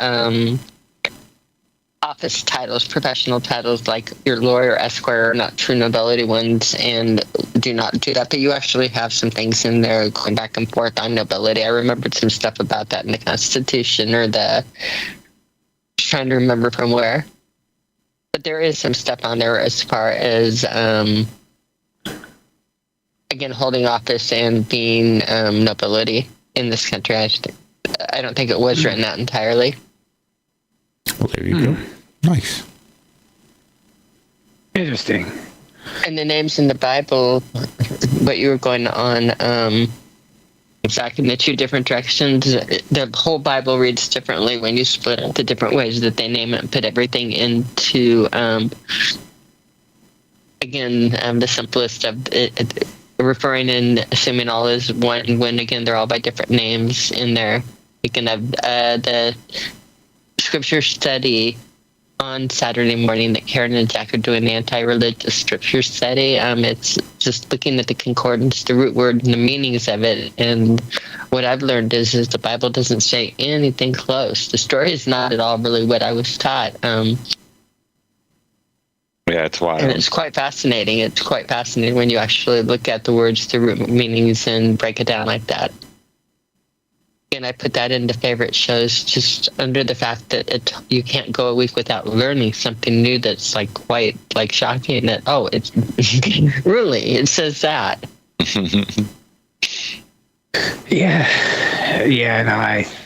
still have not really gotten into the Bible like deep enough to like really open it up. I still struggle with taking it.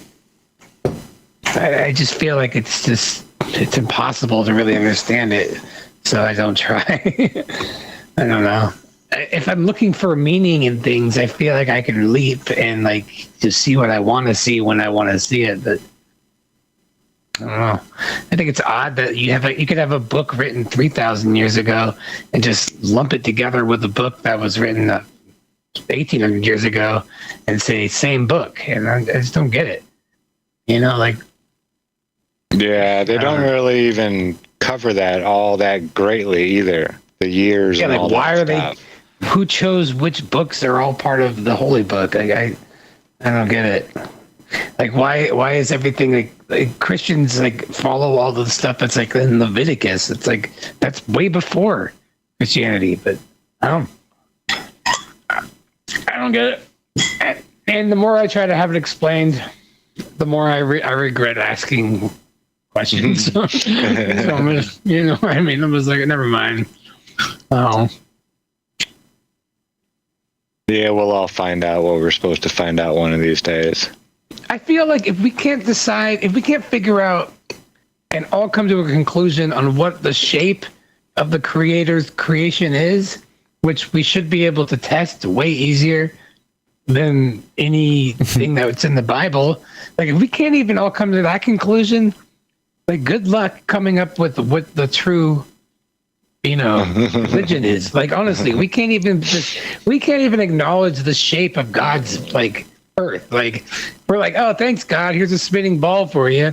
Well, oh, I really appreciate the spinning ball. Now let's all worship you. It's like, hey, let's get to the bottom of this first, and then we can go into that. I don't see much progression in religion until we get to the bottom of this, at least, in my opinion. Like it's like immediately, let's open up Genesis, and then there's the firmament, and then like most Christians are like, oh yeah, ignore that. Ignore the first 3 pages of the book. Like, what kind of religion is this? If you're just like, but that's bullshit. Just no big deal. Move on. No big deal. Let's just move on here. It's a spinning ball. That's weird. Just move it on up. It's like, wait a minute. Come on. Like, so I don't know. I'm hoping that maybe once in our lifetime, if humanity is able to kind of focus more on what is provable, what is tangible in regards to what the creator has created, then we can start learning a lot more about his intentions and some of the ancient texts, whether it was actually made by God or made by somebody who thought it was God. Like, that's so subjective, and it's so much harder to prove any of that as opposed to just the actual creation. So I don't know. I'm not an atheist anymore, but I'm definitely not. I didn't really change anything into anything because of flat Earth. It just made me not an atheist, and that's it.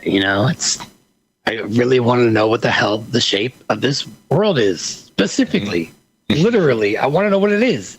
I would like to get to the bottom of it. I would like everybody to get their head out of their ass and come up with a consensus, and then we can start talking about what God is. That'd be great. You know, that's the way I always see it.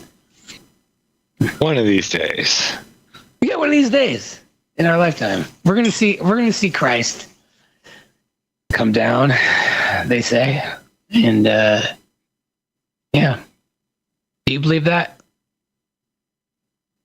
I don't know. That's a hard one for me. Yeah. Depends They on say how that you if he interpret the touches question. ground, it's not Christ. I was going to I say, think it's cool. Go ahead. I think we might see Christ come down. Really? In this lifetime? I don't see why not. Ooh. I think they've got to get the religious war kicked off before they do the fake alien invasion. So I can totally see some Project Bluebeam casting religious iconography into the sky to motivate people to arms. Do you think it'll be actual Jesus, or do you think it'll probably be not. Project Bluebeam Jesus? I think it'll be Project Bluebeam Jesus. Okay. I mean, But yeah, that's still pretty cool, though. If they're able to, I mean, most people think it's going to happen in their lifetime. It's not going to take much convincing. If it looks legit enough, people will be like, "Oh yeah, that's Jesus." It can be on like wires and clothespins, just like the moon landing, and people will be like, "That looks so perfect," because that's what they want to see, and they're expecting it. So yeah, I think so. Put on the blinders and just go right along with it. Yeah. he will intercede on nuclear war, thermonuclear war. He will come through and intercede and block the rockets and save humanity. Oh, wouldn't that be crazy if that's how they decided to do it? To spin that story. What a great time to be alive if we got to witness that. And the whole thing glitches out. Yeah. That'd be so funny. Like, oh, fuck, the bandwidth in heaven is just... we should have gotten fiber optics up there. It's not working. So I like yeah, you the see like a spinning wheel. Yeah. Like a little spinning wheel just pops up like in the middle of the sky. And, out of nowhere. He's just like, oh, crap. Told you we should have got The Starlink. Tyson fight. Oh, shit, the Tyson fight. We don't have enough servers for this fucking rapture.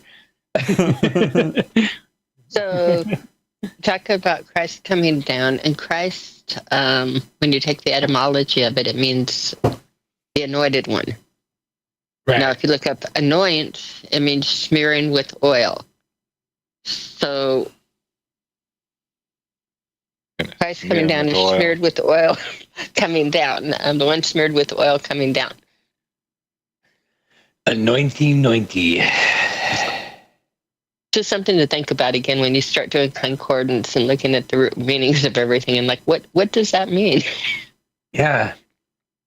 Yeah, I don't know about that. Oh, you have to walk in the background for this. Or I'll put the camera on for this. This is so cute. Okay. Oh, amuse me. Amuse me. Just walk around back here. He's not going to, my son's not going to amuse me. Do it. Make me laugh. Damn it. Make us all laugh. Bo-doo-doo. He's in his augmented reality. Oh, now he's you can download this show for the flight. Yeah, that augmented reality, he has those Google Wild glass things. It's crazy. Like, I can see how NASA gets away with, anything and everything. holding stuff in the space station.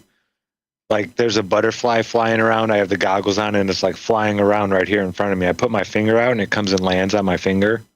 In the room, you're picking up everything in the room along with the different pieces and parts. And It's it all wild. becomes- I can't believe they actually used that, like, integrated that technology on the ISS. It was so unnecessary. I saw that when they had like a ball appear and like, we can do this. Like, don't you need a green screen behind you? Like, it's unnecessary. No. It's so, nobody is asking them to like accomplish augmented reality up there. Just make a fucking lettuce saying, how do you or turn on something. the screen? Oops. Just go back to making science. I know. Yeah. Nope, never going to happen. I saw on there's other websites where you can, now bet on things that are random. And there's one where you can bet on, will SpaceX go to Mars in 2030? Will this go to the moon? And I'm just thinking, we need to clean up. You guys, people are so stupid, and they keep thinking that these things are going to happen, and they're going to bet yes when the odds are no. And we all know it's never going to happen. Like, this is, I honestly, I feel like we have to get on these betting sites, all these flat earthers who struggle with money, and this is how you get your freedom. This is how this is how you gain your financial. Yeah, gambling against mainstream narratives that you just have to give it time. Yeah, by 2026, you won't be on the moon. Or Mars. I mean, you guys can bet right now on the Antarctica thing. If you go to betmoose.com or moosebet, you can go there right now. And I did this morning, and I bet a couple $100 that betmoose.com. You can send in your Bitcoin, and if you think the Earth is flat, or if you don't think there's going to be a 24-hour sun, the odds are you'll win money. What are the odds? I don't know. Unfortunately, it's not that there's an overwhelming amount of Globers, but right now I'm looking at it. It looks like there are 18 people who are Globe and 9 that aren't. So, when I put mine in, it looks like I'll make double my money. But that's not bad. It's not bad, but I feel like if this was Vegas odds and more people knew about it, our odds should be huge. Yeah, like 100 to 1. I dropped the link in because everybody's so confident that it's a spinning ball and that flat Earth is stupid. So, by that logic, why wouldn't everybody bet $100 that it's a ball? And so I think this is how we win. I dropped it in our chat and in the show chat. What? Oh, the link for the bet for the sun. Oh, please do. Yeah. Moose, I have it right here for this. Did you go to the actual event, or did you go to? Yeah, I went to the event. Yeah. There's actually 2 of them in there. Another person made one too by Flat Stationary. That's the one I found was Flat Stationary. So. Oh yeah, there's another one that's like a bigger. That's like a bigger bet. Oh yeah, I found it. I did find it. Yeah. I will put that one as well. So, Jared, they're definitely not hard to find. Yeah. Just so you know, we're getting stuff in the chat here that Jared means years in Dutch. Oh, you're in the chat. Do I not see you in the chat? No, I don't. That's I can't see your screen. No. Yeah, those things are wild. Those glasses. Gravelface 1-250 on election bets. Yeah, some of these are. I went on the one that I went on recently and checked out. And I tried to I'm trying to get this bet on there on Kalshi, which is like a little bit more mainstream. And they have all these bets like, will SpaceX Starship reach orbit this year? No. And 95% say no, actually. And that's another thing. This is like the best way to tell like what public opinion is because people don't fuck around with money.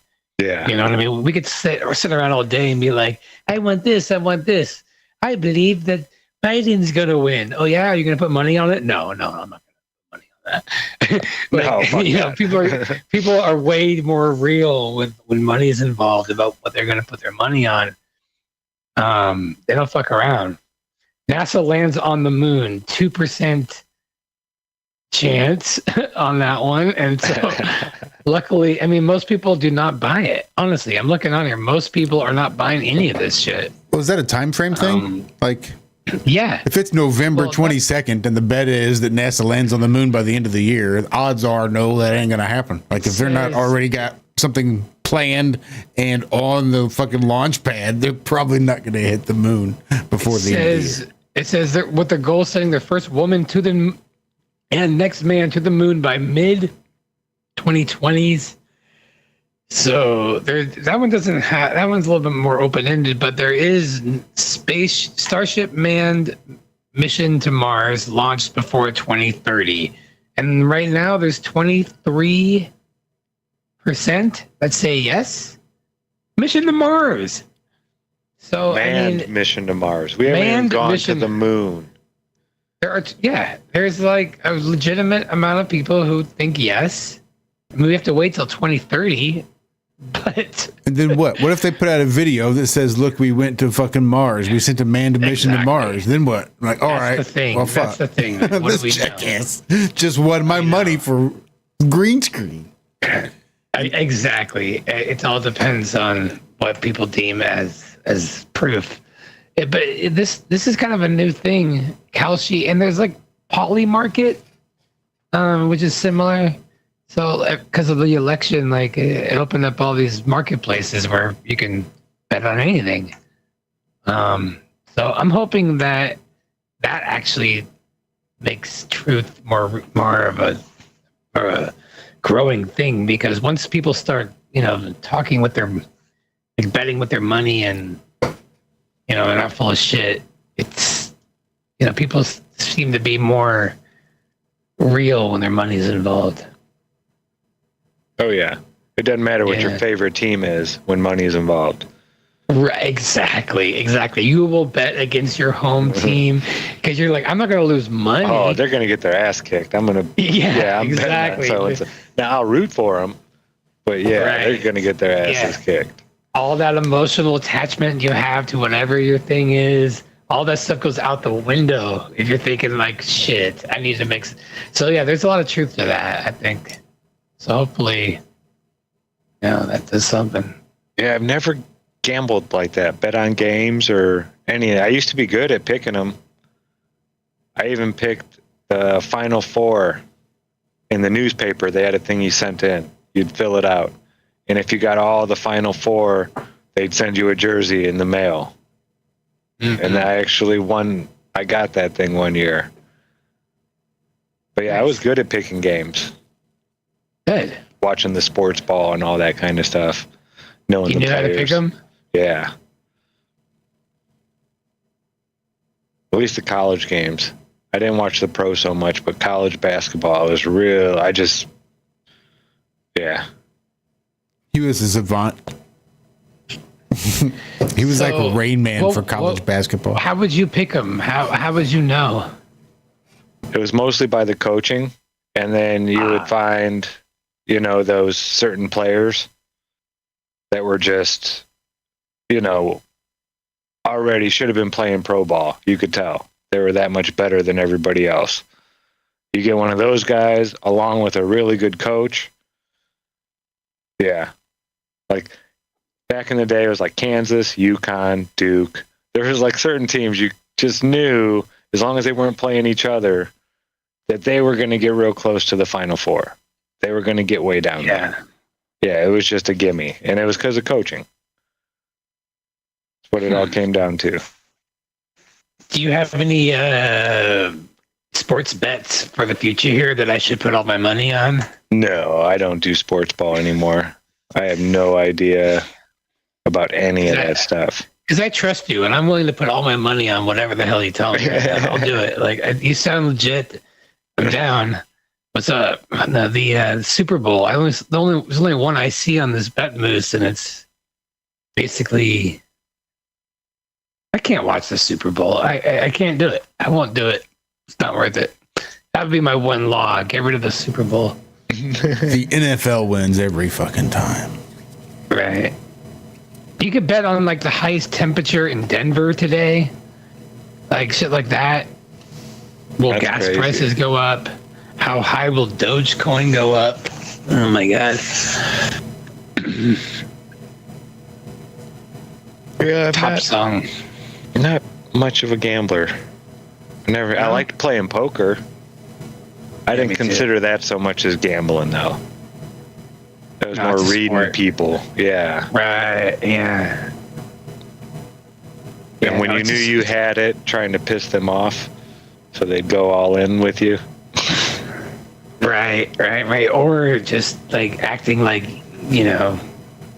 making it seem like they're in the upper hand. But then you're like, oh shit, it's a straight flush. It's not just a straight. Oh, I didn't even know. Yeah, no, I love that shit. That was the best hand I ever had. I had what was it? The 6 through 10 straight flush. And my buddy had a straight as well, and he thought we were just going to split it.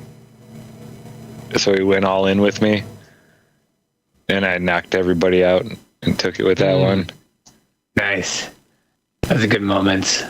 And that's when you leave the table. Yeah. That's when I'm like, you gotta know when to fold them. That's what I've heard.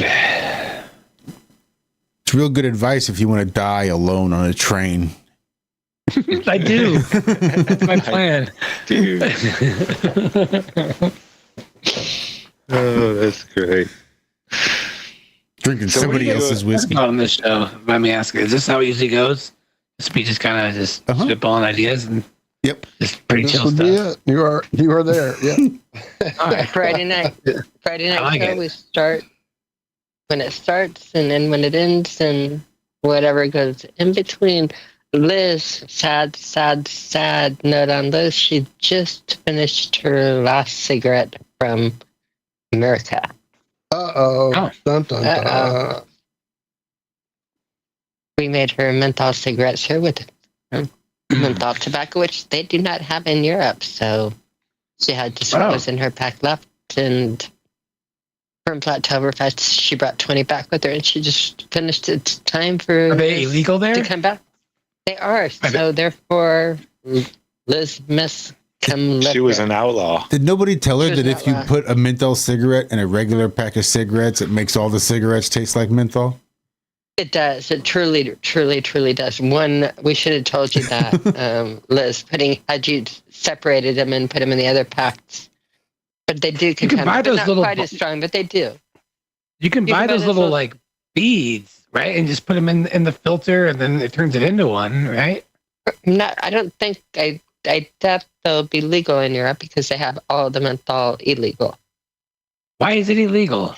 They say that the menthol flavoring is dangerous. It attracts children or things like that. So they got rid of the flavorings. I believe I'm right. I'm not a European. I'm not there, but I do know that. You guys can't smoke these menthols, but here, have some strawberry vapes. No problem. Well, in China, it is retarded. There are a lot of retarded things out there. Liz says, yeah, they can buy the strips, but it's not good. I believe it's not good. It's not as good as having we were making them fresh with the little injector and the fresh tobacco. Where the tobacco comes from, don't you? It comes from North Carolina, where you are. Yeah, like a Virginia area. Virginia, North Carolina, that whole area. So we're in tobacco growing region here. Which, by the way, fun thing here is iodine content in this area is like the highest one of the highest in the world. So if you want iodine, which is a problem, again, eating the produce around here, you get it. You don't need iodine in your salt. And you were right. Because it's banned because it has a characterizing flavor that masks the taste of tobacco. It can make smoking more appealing, particularly to young people. Yeah. See, I thought they were trying to save black people with it. That's what I was told. That's why they made it illegal in some parts of the States. They're telling me too, menthol is illegal in California as well. Yeah. Isn't that like saying they would ban fried chicken? I know. That's just a little bit racist. But fucker. They're saying Skittles are banned in California. I'm not quite sure that's true. It's just like, well, they just cannot control themselves with the menthol. And no, it's so degrading. All that menthol and orange drink. For a while here, you couldn't buy flavored like papers or wraps or anything in any of the like head shops because of all the bat crap that was going on. That's how crazy it got here in Louisiana. Now, it's no longer that way, but it was for about a year and a half or so. Now, see, this is funny and a true story, and I'm going to take you back to 1974, I think. So we're going to take you way, way back. Back but I had found my older sister's flavored papers, and I didn't know what they were. I had no idea what they were, and I asked her what they were, and she said candy, and you lick them. And so I went into the room, and I was going through, and I was licking the flavored papers before she was like, "No, that's not really what they are. Stop." But I think I was 9 at the time or that. But I do I do remember being told the first time with papers, what are they? Because the little box, and they had little, bright colors and flavors, like it was almost like fruit strike. I was like, "Ooh, what is this?" And it turned out. So those also were like really big in the 70s. I think the different flavored joint papers are That's too funny. I never liked the flavored papers. I wish we still had Quaaludes. I really do. I mean, when I hear these stories, what is a Quaalude? I don't understand why there's not a black market for them, or why somebody can't figure out. Isn't it just like a opiate? No. Quaaludes It's an probably opiate? closer to like it's a just Xanax. Valium or a Xanax or something. I think It's more of like a barbiturate, I believe. Mhm. But like, it is a barbiturate. Who is that barbiturate? Yeah. Those are the little jokes of the. Yeah, they just changed the name. Yeah, it's a is that what they sedative. did? So it's basically just Ativan and lorazepam and something like Xanax that, and all those. It's in that family. Methaqualone,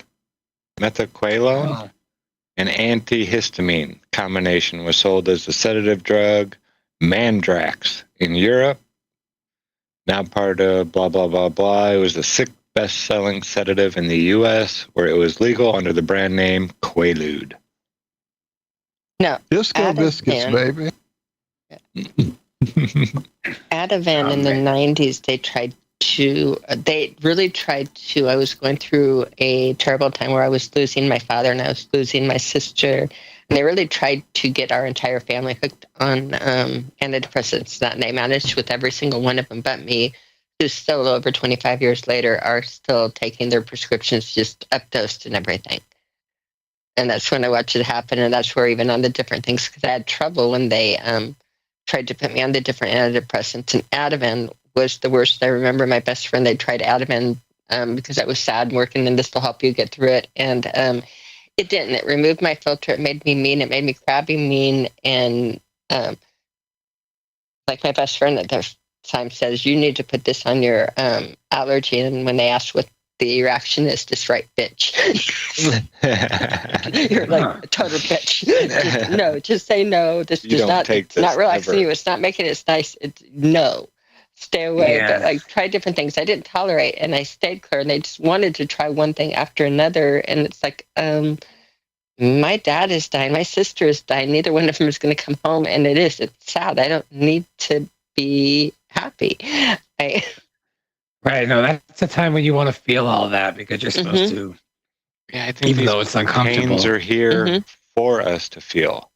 Right, Yeah. but no, they're like, well, you have to work and do that, with the terminal things, and this will help you take the edge off through the day. And it's sad again, but once they do that, there's not a whole, the rest of the side of the family, all of my siblings, my mom and dad are still on the different Xanax, and still on the different doses and that, and all of them have prescriptions that they have extras of where, it's like candy to them. It's crazy. Yeah. Yeah, I have an aunt. She's been on them since like 92. Jesus. And yeah, she's like, say no. She doesn't remember even her own son when he goes to see her now. She doesn't remember him at all, or like anybody. It's crazy what those drugs do to you. And it's, you can't just go off of them. That's the craziest part about it. It's like they're designed that way. To where if you I had a lady I worked with, and she tried to do it 2 different times. She thought she was just going to go cold turkey off of her meds. And yeah, crazy shit happened. She tried to commit suicide. It was insane. And that's why I think like getting arrested or getting pregnant or any of these things that just makes it so you don't have that option. Like anybody who's addicted to stuff, once you get thrown in the slammer, you're not going to have access to it. And, they have to deal with it. Or you see girls that are pregnant who are, addicts, but once they have a kid in them, like all of a sudden something that was impossible to overcome becomes super easy, just with that mindset. And it's amazing how that works, because like once you get yourself in a situation where relapsing is not even a possibility, if you like completely take away that as one of the things, one of the devils in your possibilities. shoulders. Yeah. Not even once it's gone, it gets easy. Yeah, then it gets easy because there's really no other option. It's really just that cognitive dissonance of I want this. It's that schizophrenia of saying I'm going to quit this today, and then later on when you start, when you're not as strong, you're like, but maybe you did this one, and then constantly going back and forth. Mm-hmm. Yes, no, yeah, that's really the fucking battle. I think our brains are way more. I think we can overcome anything if we just went and attacked it with the right mindset. Yeah, I think you're right. Yeah. It's amazing what we can do. Yeah. And they don't want us to know that. Like, everybody can. Yeah. It's not like mutants that have this superpower or that superpower or this or that. No. Everybody can change the world around them. Mm-hmm. Yeah. So how's the new album doing? Me? Yeah. Oh man, it's great. I've just been working on it. Every morning I've just been waking up with my guitar and playing all my new tunes, and starting to like find little gigs around here so I could try them out. And actually starting next week, I'm gonna start recording the actual tracks, the official ones, and just have a little list and go through it. What are the ones you put on YouTube earlier this week? Those are the one. That's my old album. That's the one that I recorded before. I just thought I'd put them all the way up. Just put them up there. So that's an older album. So it might seem like maybe it was unclear that it might sound like or look like a new album, but no, I recorded that a while back. Okay. I just never put it up on my YouTube for some reason. I don't know why. But it's been on Spotify and iTunes for a while. I'm loving it, man. You can tell. Really? Yeah. I just enjoy music that's coming from, it's like an artist. It's not run through like you wrote it, you produced it, there wasn't somebody telling you, oh, we need to change this, we need to change that, this needs to be fixed. If we want people to buy it, we got to do this to it and boy band it up a little bit or yada, yada, yada. No, you can tell when a musician has, his hands on the reins and has control of all of it. You can tell because you can tell because they have very low view counts. But I agree, man. No, I agree. Like I get very, very, very, very perfectionist when it comes to music, to the point where like I've had to teach myself to not over the last few years and just allow things to happen and be sloppy and do all this shit. And it's been like an exercise because I don't know, like nothing gets done unless I just allow a little bit. And so that whole album though, I had a way, I wanted it. And yeah, like I'm playing everything on there except for drums and half of the bass on the songs. Everything else I'm doing. And it represents a time in my life when I was very confused and very, I don't know, this was pre-Flat Earth Crumb. And, it's taken me a while to kind of get here, but I don't know. It's, I'm glad I get to share that with this community and stuff. I'm glad you guys like it. I've had a lot of people say that they like it. For some reason, I never wanted to integrate that part of my life with this channel. For some reason, I felt weird coming off, trying to do both, talking about Flat Earth or talking about truth and like, hey, here's my album. And like, but that's just who I am. And so I just said, fuck it. Like people might like this. And if they don't, they don't. But, it's... Yeah, man, it's you, Yeah. So share Yeah. it. I like it. Thanks, man. Thank you. Yeah, you're gonna have to let me know when you're doing shows around here. Cami and I will come check them out. Absolutely, man. I have been learning a lot about this area, and I'm actually been. My plan is like in a couple months, just starting to do 3 shows a weekend, all in this area, and maybe even see about having like make it like a meetup or something earlier in the day, and kind of kill 2 birds with one stone. Find some way to kind of do that, and maybe even see if there's other artists I can put on the bill, like for each city that I'm going to. That'd be cool. That's something I'm thinking of. I'm trying to think like, okay, well, you got like Columbus is over here, and you got Savannah. Okay, I could do that in Friday, Saturday, and set it up at a place where maybe during the day it's a flat earth meetup, and I can like say like, okay, I'll play I'll take the first spot of the night's entertainment or something, and then and try something like that is what I'm trying to figure out what to do for next year, because I need to travel. I got to play more. I got to take advantage of this location because it's cool. I really like the vibe here, and I really want to play music again live. Yeah, you shouldn't have any trouble finding venues. Yeah, no. I mean, just ones that are open past 9. Yeah, everything closes so early here. Yeah, you're in the Bible Belt now. Yeah, what's up with that? More People don't wanna churches than stay there up. are bars in the towns around here. It's crazy. That's true, yeah. But Oh man. did I tell you guys I went to go see Tedeschi Trucks last week? Yeah, we 'cause, were gonna come, but I was driving up. I was in Indiana that night. man, you missed out. Not gonna And lie, I you was guys missed sad. out. We did miss out because I looked and I'd never heard of the band. I had never ever heard of them because I don't get out much. I'm not cool, but I did look into them, and they were a band Yeah. that I loved. I mean, it's like this. Yeah. They look like they do a great show, right up my alley as far as style and that. So if they come back again, I don't want to miss it next time because I don't go to many shows, but that would be a fun one to go to. And it was. Well, it was amazing. The tickets they left for us were way better than I thought. But yeah, I got to go with Dean F. You guys know Dean and a couple, and I We do. Karen almost made it. But like Tyler, the drummer for this band, he's one of us. He's a fan of all of you guys. And it's funny, we have people everywhere. We're like Fight Club, and every now and then, somebody in these positions like kind of reach out and they're like, hey, come check out our show.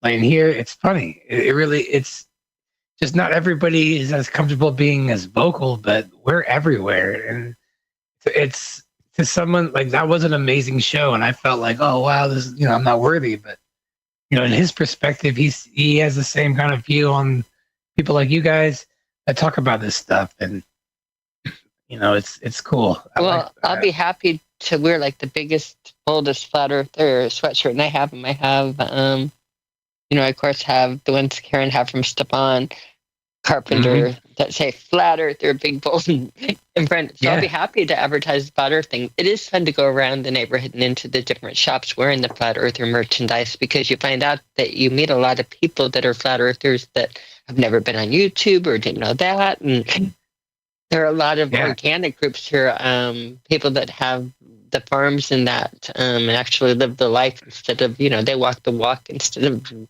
sometimes I feel am I just talking the talk. But the people I respect some of the most, the ones that run like the Beelus, the little market that has the organic raw milk and all the natural stuff. When we first came out here and I wore flat earther and they're like, oh, you're a flat earther. And they didn't know it was up on YouTube, and their whole group of commune and different farms is huge. Yeah. Oh yeah, no, it's big. People are out there and they're all doing it in their own way. Yeah. I love wearing the merch out and just having, seeing people react to it. But then they get been doing it a long time. So it's just to me, it's a way to flat tap and open a conversation without jumping in somebody's face. But it is amazing now. It's definitely getting much more friendly and So much friendlier. No, I so brought it much up to a lady friendlier. in line. Someone was asking me when I was waiting in line for something at the concert, and they're like, "Oh, why are you here?" Older lady and with her husband, and I said, to be frankly, like the drummer is a flat earther, and he likes what the community does, and he likes to offer tickets when he comes in town, as like a show's appreciation because he's a flat earther too.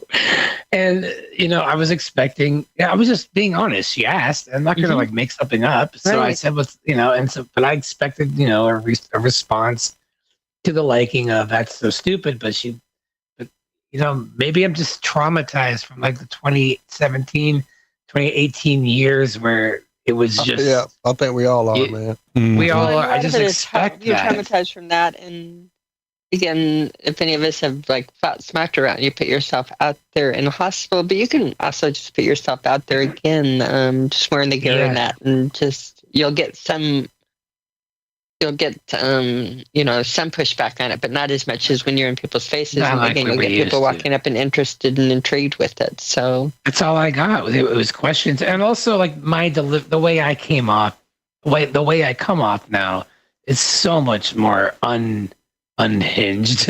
It's so much more hinged. I'm way more Right. hinged now, if that's a thing. When it comes to this topic, I feel like I know how to navigate and have a better understanding of where they're at. I try not to overload them with facts, a lot of things, and I've gotten better at just kind of navigating through that, and it gets pretty fun, and people appreciate it. And so, I keep these flyers that I got in my wallet that I took a handful from Karen's house, and I just like, here, this will keep you interested if you're interested. And it's fun. It's nice. People seem to like be really like they're open more and more. Yeah, my mom talked to me about it she waited till I was driving her back home, like a few hours from the house, and she's just out of nowhere kind of like, yeah, I don't think we went to the moon. I'd be like, this is how it starts. And we're subliminal, of course. She's in her room, and we're on the Globebuster show and doing the actual show, so she hears it in the background. But we're not, but yeah, she would step in her room for the things, but she's still hearing and aware of it. Yeah, it's hard to be around it, even in the background, and start critically thinking about it without getting your doubts up. And again, it was no surprise this morning when I heard about it, or yesterday when I heard about it, because we'd heard it from Jaron and everybody first that. Of course, when Trump came into office now with Elon, they're going to move the markers, and sure enough, they did. They're no longer, Elon we've been to the moon. Trump is a president like Kennedy and like Lincoln, and when the next thing happened, and we've been to the moon, so no, we're going to overjump that one, and we are going straight to Mars. So, like Caldwell, just dump all of the work we were doing on one, and every time you get a new president and you switch it over, you lose all of the technology, and got to start all over from scratch. Start all over Right, again. right. So yep, We now need we're Trump off of the era moon and made back to rockets the and So now we are off of the moon and back to Mars. We are going straight to Mars. We are jumping right over the moon. I was waiting for it to come out, and it did early on in the game. They announced it. The moon has been done. It's done. The moon has it's been played. done. It's sold played. It's yesterday. Yeah, we're moving on to bigger and better things now. So yeah, they did that with Trump at the to get the heaviest object ever lifted off the ground and into space, but even off of the ground with Trump at the launch. So yeah, it's pretty. They're playing it. They're playing it big. They're playing the space game big. And like he already put in this Space Force, which I mean, It's Space Force. $26 billion. Just change it first. Space yeah. Force was. Space This Force. year. so it's almost like it's a joke, but like as soon as this alien invasion, they're like, oh well, thank God we just happened to put in a Space Force. It's gonna be great. It's gonna be great. I wouldn't want to live at any other time than we do right now. Greatest apocalypse ever. Yeah. Apocalypse. You know what apocalypse means, right? Unveiling. Unmasking, unveiling. unveiling. Remove the veil. All See through. truths shall be revealed. That's what an apocalypse is. Greatest one ever. It never should have been thought of as a bad thing. Right. We were just taught to think of it as a bad thing.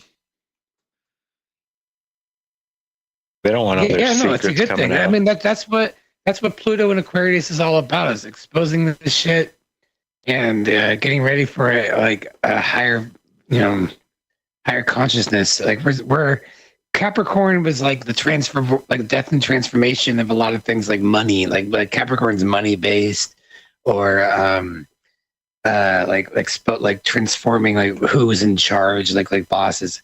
Like, so we had Bitcoin basically came out right when Pluto went into Capricorn, which transformed a lot of how money is. So I honestly think that with Aquarius, it's about to get it's flat Earth time. Honestly, it really is. Yeah, I see us getting there. I didn't think it was going to happen this fast. Yeah. When I first heard about it, I was like, oh man, yeah, this is going to be, a month. Everybody will be flat earthers. This is so obvious when you just look at it. And I found out real quick that was not the case. That just getting people to look at it with an open mind, it was almost impossible back then. I think I heard you on this show, like maybe a few weeks back, say that something to the tune of we don't want a whole world of people this pissed off because flat Earth makes you mad. Was it one of you guys said that, and I thought that was spot on. I'm like, you're right. It's like Josh to me. Yeah, that's you're totally right. Like if the mainstream is like, oh, sorry guys, it's flat. Fuck, that's a lot of pissed off people all at once. Like that, I wouldn't want to be driving that day. I would be. I don't know. You're right. You're absolutely right. Maybe it needs to be slowly implemented. Grassroots. That's how it has to be done. Yeah, I don't want people burning down NASA. I want to use all those toys that they have to play with there. If we're going to figure out how it is, we don't need to make new stuff. They got it all right there for us. Right. Right. Darren Daz says, why even bother propping up the idea of space in the USA these days? It's like old news and doesn't do much for anyone, or people would mention it if they never do. They have to, Darren Daz, because they siphon off an amazing amount of our tax dollars into the NASA programs and everything. So they have to keep the drama going at all times to justify, again, the enormous amount of money they siphon off. And so right now you'll notice if you go into the things every day that you go into any of the news, you'll always find things. So right now we have astronauts in medical duress. And again, there will always be the little things, but it's just a reminder to people that this is important. It's, what news is about. But again, it's... this is the bang you get for the buck. This is the bang you get for the buck. And this is, again, with what they could be doing with healthcare or other things. Instead, we feed NASA and pharmaceuticals. That's what we need to wake up to. Their Trump is saying, oh, we're waking up to pharmaceuticals with JFK on the health thing. We'll see how well that goes. We'll test it. And this, again, if they want to wake up and if they really want to clean out the swamp, NASA and SpaceX and all of this, which again, it makes you wonder with Elon playing best buddy with them. That's where a huge portion of our budget goes. Mm-hmm. I know. How to keep people's service, subservient in that is you don't let them eat, you don't let them, make them live hand to mouth and take their money to. I think it's funny when people bitch about their taxes. They're like, my tax dollars are going to this and this and that. And I'm thinking, your tax dollars are going to pay for CGI bullshit. And let's start. It's funny. It's like, well, we got this poor guy from another country coming here to make a living. Fuck him. And I'm just thinking, let's start with NASA. Like, I don't know. It's crazy, what our money pays for. Well, yeah. The joke of it is that our tax dollars aren't going anywhere but to pay interest on the deficit. So we can whine on any of the different pretend things that we think we are, but we're just going further and further in debt while we're putting our money straight to the Fed. I think It's almost time. It hasn't come up for a while on the thing, but I heard Zack hasn't seen it. Has anybody else on the panel seen Freedom to Fascism? Aaron Russo. I remember it coming out on the screen, and Jaron was very young, and so we had to have my mom or somebody come over and take care of him. And we had a big evening out, and we actually went out to a theater on that one. But Freedom to Fascism explains pretty darn well how our money system works, and it's quite enlightening. It's, again, not what they teach you at school. I feel like the word fascism is like just a bullshit word. Like, I don't think people know what it means. I don't know what it means. You're a communist. Well, you're a fascist. Now, these are two words that I feel like majority of people really think are the same thing, yet they're supposed to be the opposite. They're just words, you know. Like, I don't know what they really mean, you know. Let's look real quick, Yeah. and then fascism. The meaning of fascism is a populist political philosophy, movement, or regime. Let me click into this. That exalts nation and often race above the individual. That is associated with a centralized, autocratic government headed by a dictatorial leader, and that is characterized by severe economic and social regimentation and by forcible suppression of opposition. So if people are saying things that you don't like, you forcibly stop them from saying those things anymore. I see. Okay. There's a dictator involved.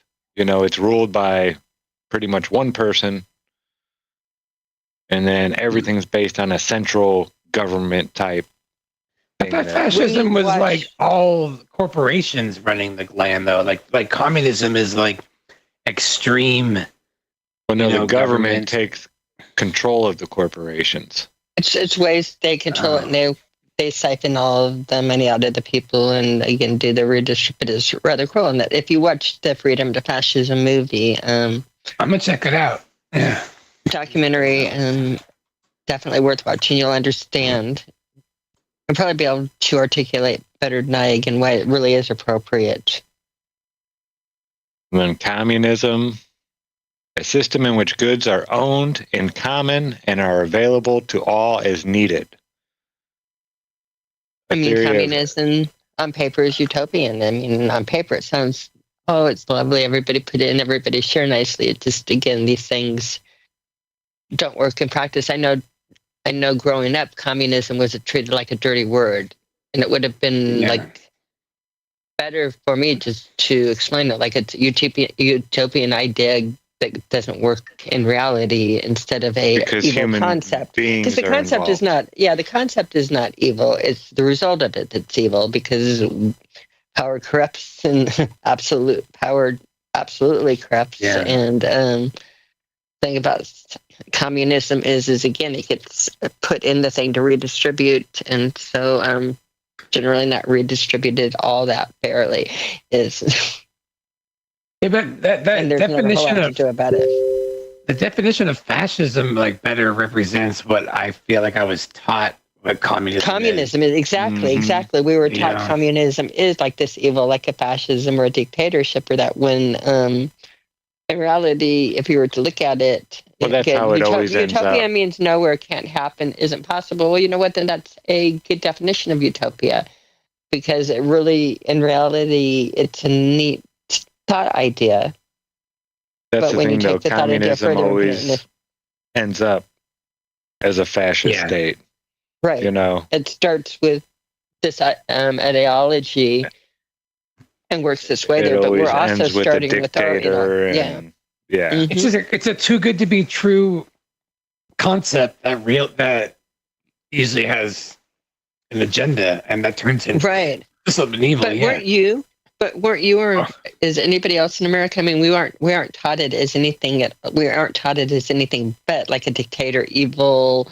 No, just that's just how things are. Like nothing could be more evil than communism. But did they ever really teach you what communism was? Because I don't remember ever learning what communism was in school other than evil, like a vague evilness or a bad. See, they had started teaching communism was good by the time I got to high school. I was learning how communism was really good. Okay, so that could be good. Because again, I was in school. Well, that was 70s. Chicagoland too. So it was very blue where I grew up. Well, we were Cold War when I grew up, so that was part of it too. Is they were the enemy. Yeah. Huh. The Berlin Wall had already fallen and all that stuff and yada yada. Everybody was kumbayaing by the late 90s. So communism wasn't that bad anymore. No, communism was evil, and we had the answers to everything here. This is when cartoons taught you about the food pyramid, and we learned that pizza was the ideal food for a Saturday morning breakfast. We could have had all of the food groups. It's got them all. Yeah. It's got bread. It's got cheese. We learned that on Saturday morning. Yeah, this is it. Well, are you guys about ready to wrap this one up? I mean, I felt like this was fun, man. I felt like we just had a Zoom call or a Skype hang. This was the most relaxing, unnerve-wracking show I've ever been on. That's what we shoot for. Yeah. That is our shot. Yeah. What we aim for. Yeah. Yep. I had a lot of fun, man. Yeah, no, this is cool. Thanks for having me. Welcome to come back anytime, my friend. Thank you. We'll have to do some jamming. Thank you all. I'm going to say come back with your music. Very cool. Oh, shit. Was I supposed to do that? Oh, yeah. Walter plays himself. I mess around a little bit. Of course, we're flat earthers. Everybody plays at least a little bit of funky bass. Show me one flat earther that can't play like Smoke on the Water, like at least kind of bad. Yeah, here we go. The hands are going up. I'd love to hear you guys. What's that, Cami? What can you play? Yeah, I am not tone deaf because I hear myself singing and I hear myself playing out of tune, so I'm definitely not that. But I wish I was. I have the ultimate respect. I appreciate. I hear the good music. I hear the tunes. I just cannot reproduce it. So to me, it's the ultimate in gifts. Maybe one time too, we could also. You're just shy of an hour away. Maybe not in the winter, but at least I know for sure coming up in the summertime, when days get long again, we could do maybe a Friday night show all together. Absolutely. Might be able to pull it up. No, I mean. Here, there. It's fun to have everybody in the house together. We'd sure like that at Flattoberfest. Yeah, that'd be awesome. Yeah. Oh yeah. Like we gotta get some more Crumb music play us involved. out. I bet he will. Here's the thing. I can't because I use this microphone, so none of my instruments are set up. I only have it late for this. Sure. I mean. Or you can just pull something off your channel and play with that if you wanted. I can give you guys I could put like a link to one of my tunes that I just put it up. Yeah, we can't stress you now. It's been so unstressful, and now here we are putting like the stress. Now we're stressing. I haven't done my vocal. Right? I just haven't done my vocal warm-ups, and I haven't done. So do you go crazy with your bass riffs? La la la la la la. What? Do you go crazy with the bass riffs like Prince? I try to play like a bass player, not like a guitar player, but it's almost impossible. Like, yeah, of course Prince does because he plays like a lead bass player. You know, he put like 3 or 4 like bass riffs on top of each other. So other people couldn't copy his music. God, he's paranoid. He's the original. He's the original like flat earther right there. Conspiracy theorist right there. Yeah. Right. He, by the way, is one of the most fun to watch. People watch reaction videos and like, oh, what's all the junk about this man? And then watching him perform on stage, you're like, holy shit. Yeah, Prince could shred a guitar. He could shred a guitar. He's really good. On stage Did you ever see him at that concert for George Harrison, the memorial, where he's doing While My Guitar Gently Weeps? And it's Oh, yeah. Like, he's not paying attention at all, and he's just putting everybody to shame. Just his hands, the way they're moving it. I had no idea Prince could do that on a guitar. Yeah. Like, I heard he was pretty good on guitar, but watching him was like, I don't know. It's hard to explain. Like, a level above, you know, even like Clapton and all those guys that were up there. Like, he blew them out of the water. Like, you're up here, but I'm gonna headline it. Yeah, no, he Been a good show. I went to Paisley Palace. I did the tour, and up there in Minnesota. I just put the link to a tune, if you guys wanted to play that out. He had this music studio, and he had like the doors like secretly hidden everywhere. And just the things like the way he set up his place was so strange. He was an interesting guy for sure. Oh, cool. We have this sleepy dog here. Aw. Chilling out on the busy day we got. All the cats are all chilled too. I think it's because it's cold. They're all grouped up, laid out. We got Bender on the stove. He becomes stove kitty when it's chilly in the house. This is for you, Liz. We got the furry pants and the robe on, but yeah. The sleeping dogs that's been on that up here doing this, and the excitement of the house. You saw him zooming earlier. The dog's not the boy, but we have the boy leaving town tomorrow for the big trip. So thanks for all the well wishes in the chat to him. He is excited. It's happening. We've been talking about it for a long time. It's a big, exciting trip. Very cool. I'm going to miss him. I'm excited for him, man. Give him a big hug on the way out from me. Heck yeah. I will do. Hank is right behind me, Liz. He's laying down right here. Oh, the Hank painter. Oh, it's kind of popped up right there. Goodness. It sort of sees him. You sort of see them, huh? Hey, Dad, don't put it on my nose. Okay, I won't. Handsome. Oh, do you have any pets, Crumb? We got one dog named Rudy. Over here now. Yeah. Well, we had a cat coming around. There's been a cat that's been coming around a lot, and I feel bad. I had to kind of like put down, have boundaries, even though I want to like give this cat all the love. But like, I'm not gonna do that again. I'm not gonna just. I need to plan my pets. I have to plan them. I'm done just being taken for a ride for random scenarios. I can't do it. I understand. You know what I mean? I just feel like I got to be in control of my destiny.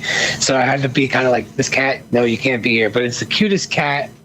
Let's see how long that lasts. Thinking of Luna and Morris. See how long it lasts. Oh, Sarah's cat, yeah. I know, they just meow, and I'm just like, okay. And I just, I'm the biggest sucker, brother. Don't worry. I'm right there with you. One day when it was raining, I fed this cat a lot. And I'm like, what if it's over. The seeds have been planted. Now every night I just hear meow, meow, meow, meow, meow, more. I'm like, oh, what have I done? What have I done? Now I'm a bad pet owner. I was a really good, like, not pet owner, but and now all of a sudden I'm a shitty pet owner and doing the same thing. It just sucks. All right. So once the sun goes down, you go down like 5 houses and you put out some food there. Yeah. Then you go home. Smart. Now they've got a cat. This cat only comes around at night, so I think he does have a family. So I don't know. I hope so. I don't know. He's cute though.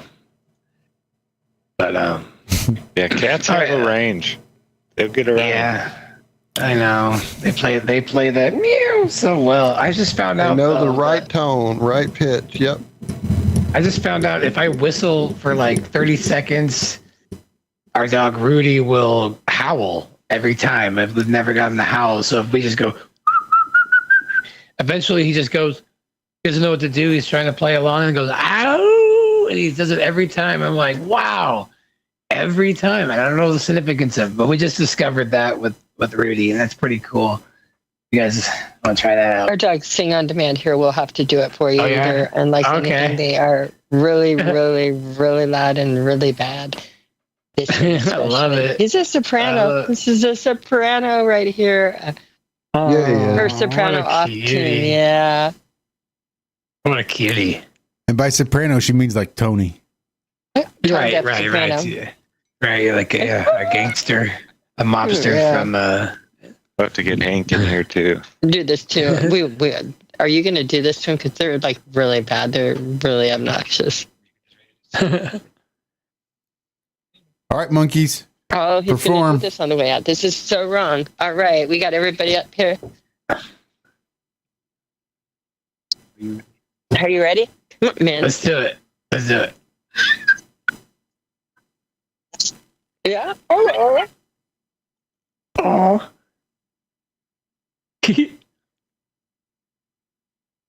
We see him doing it, but the noise suppression is blocking it, believe it or not. Yeah, the noise suppression's blocking it.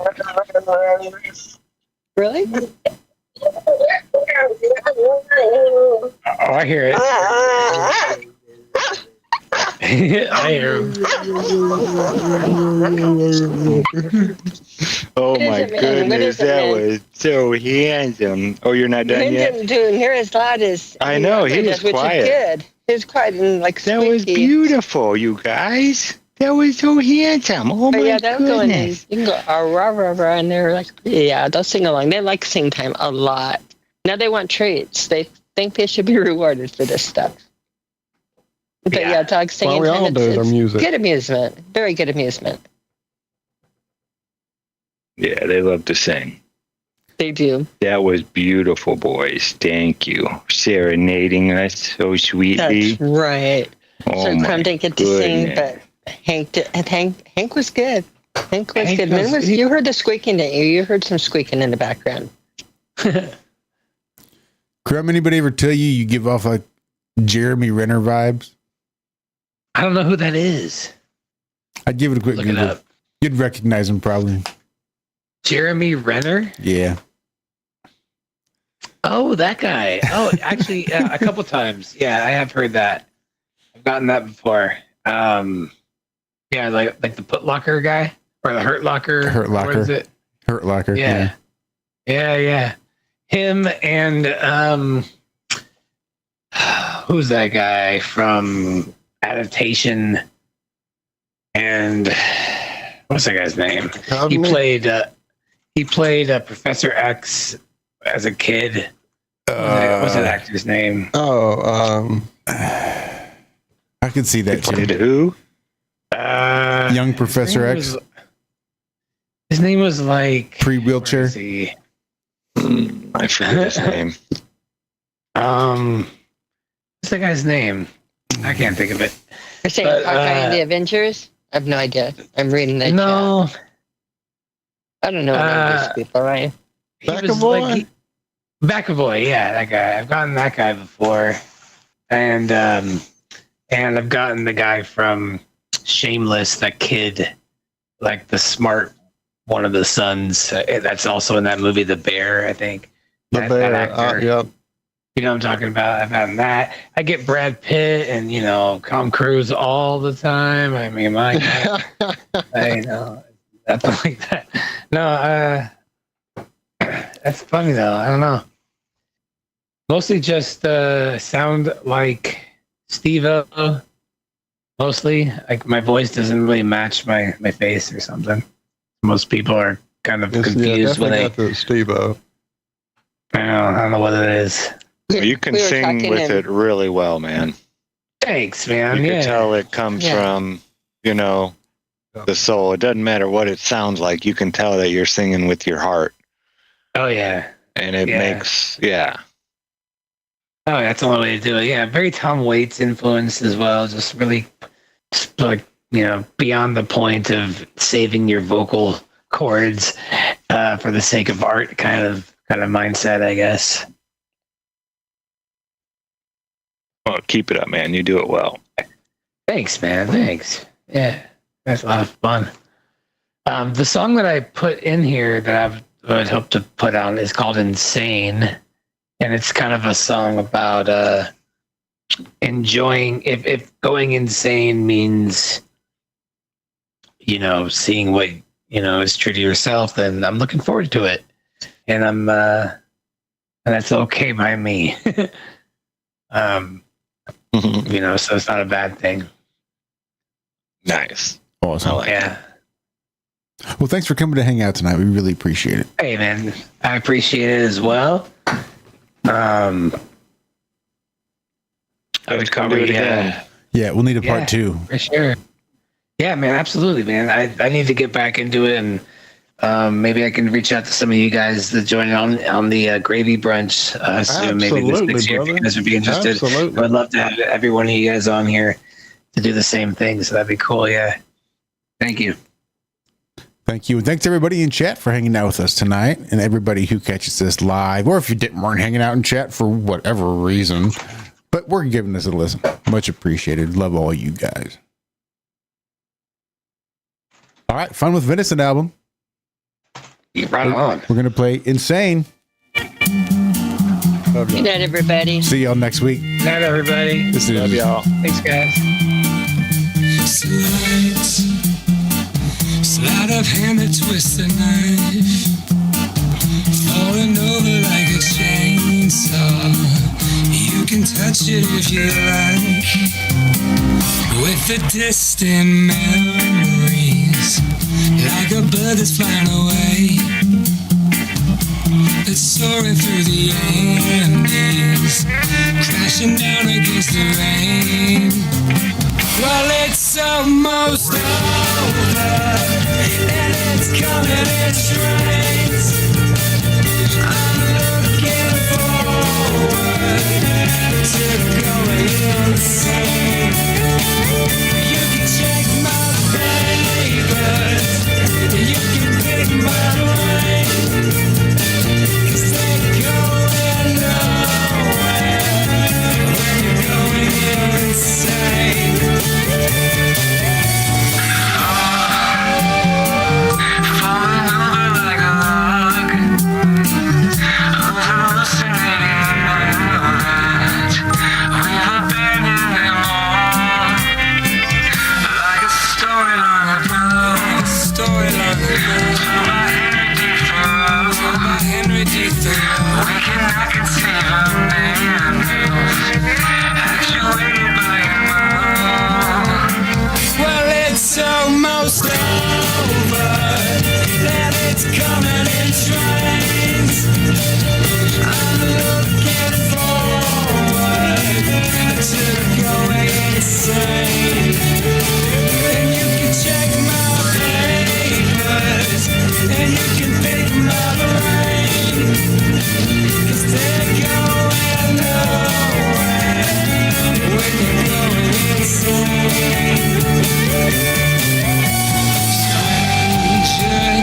For me comes right toward me, and lies will be true. We're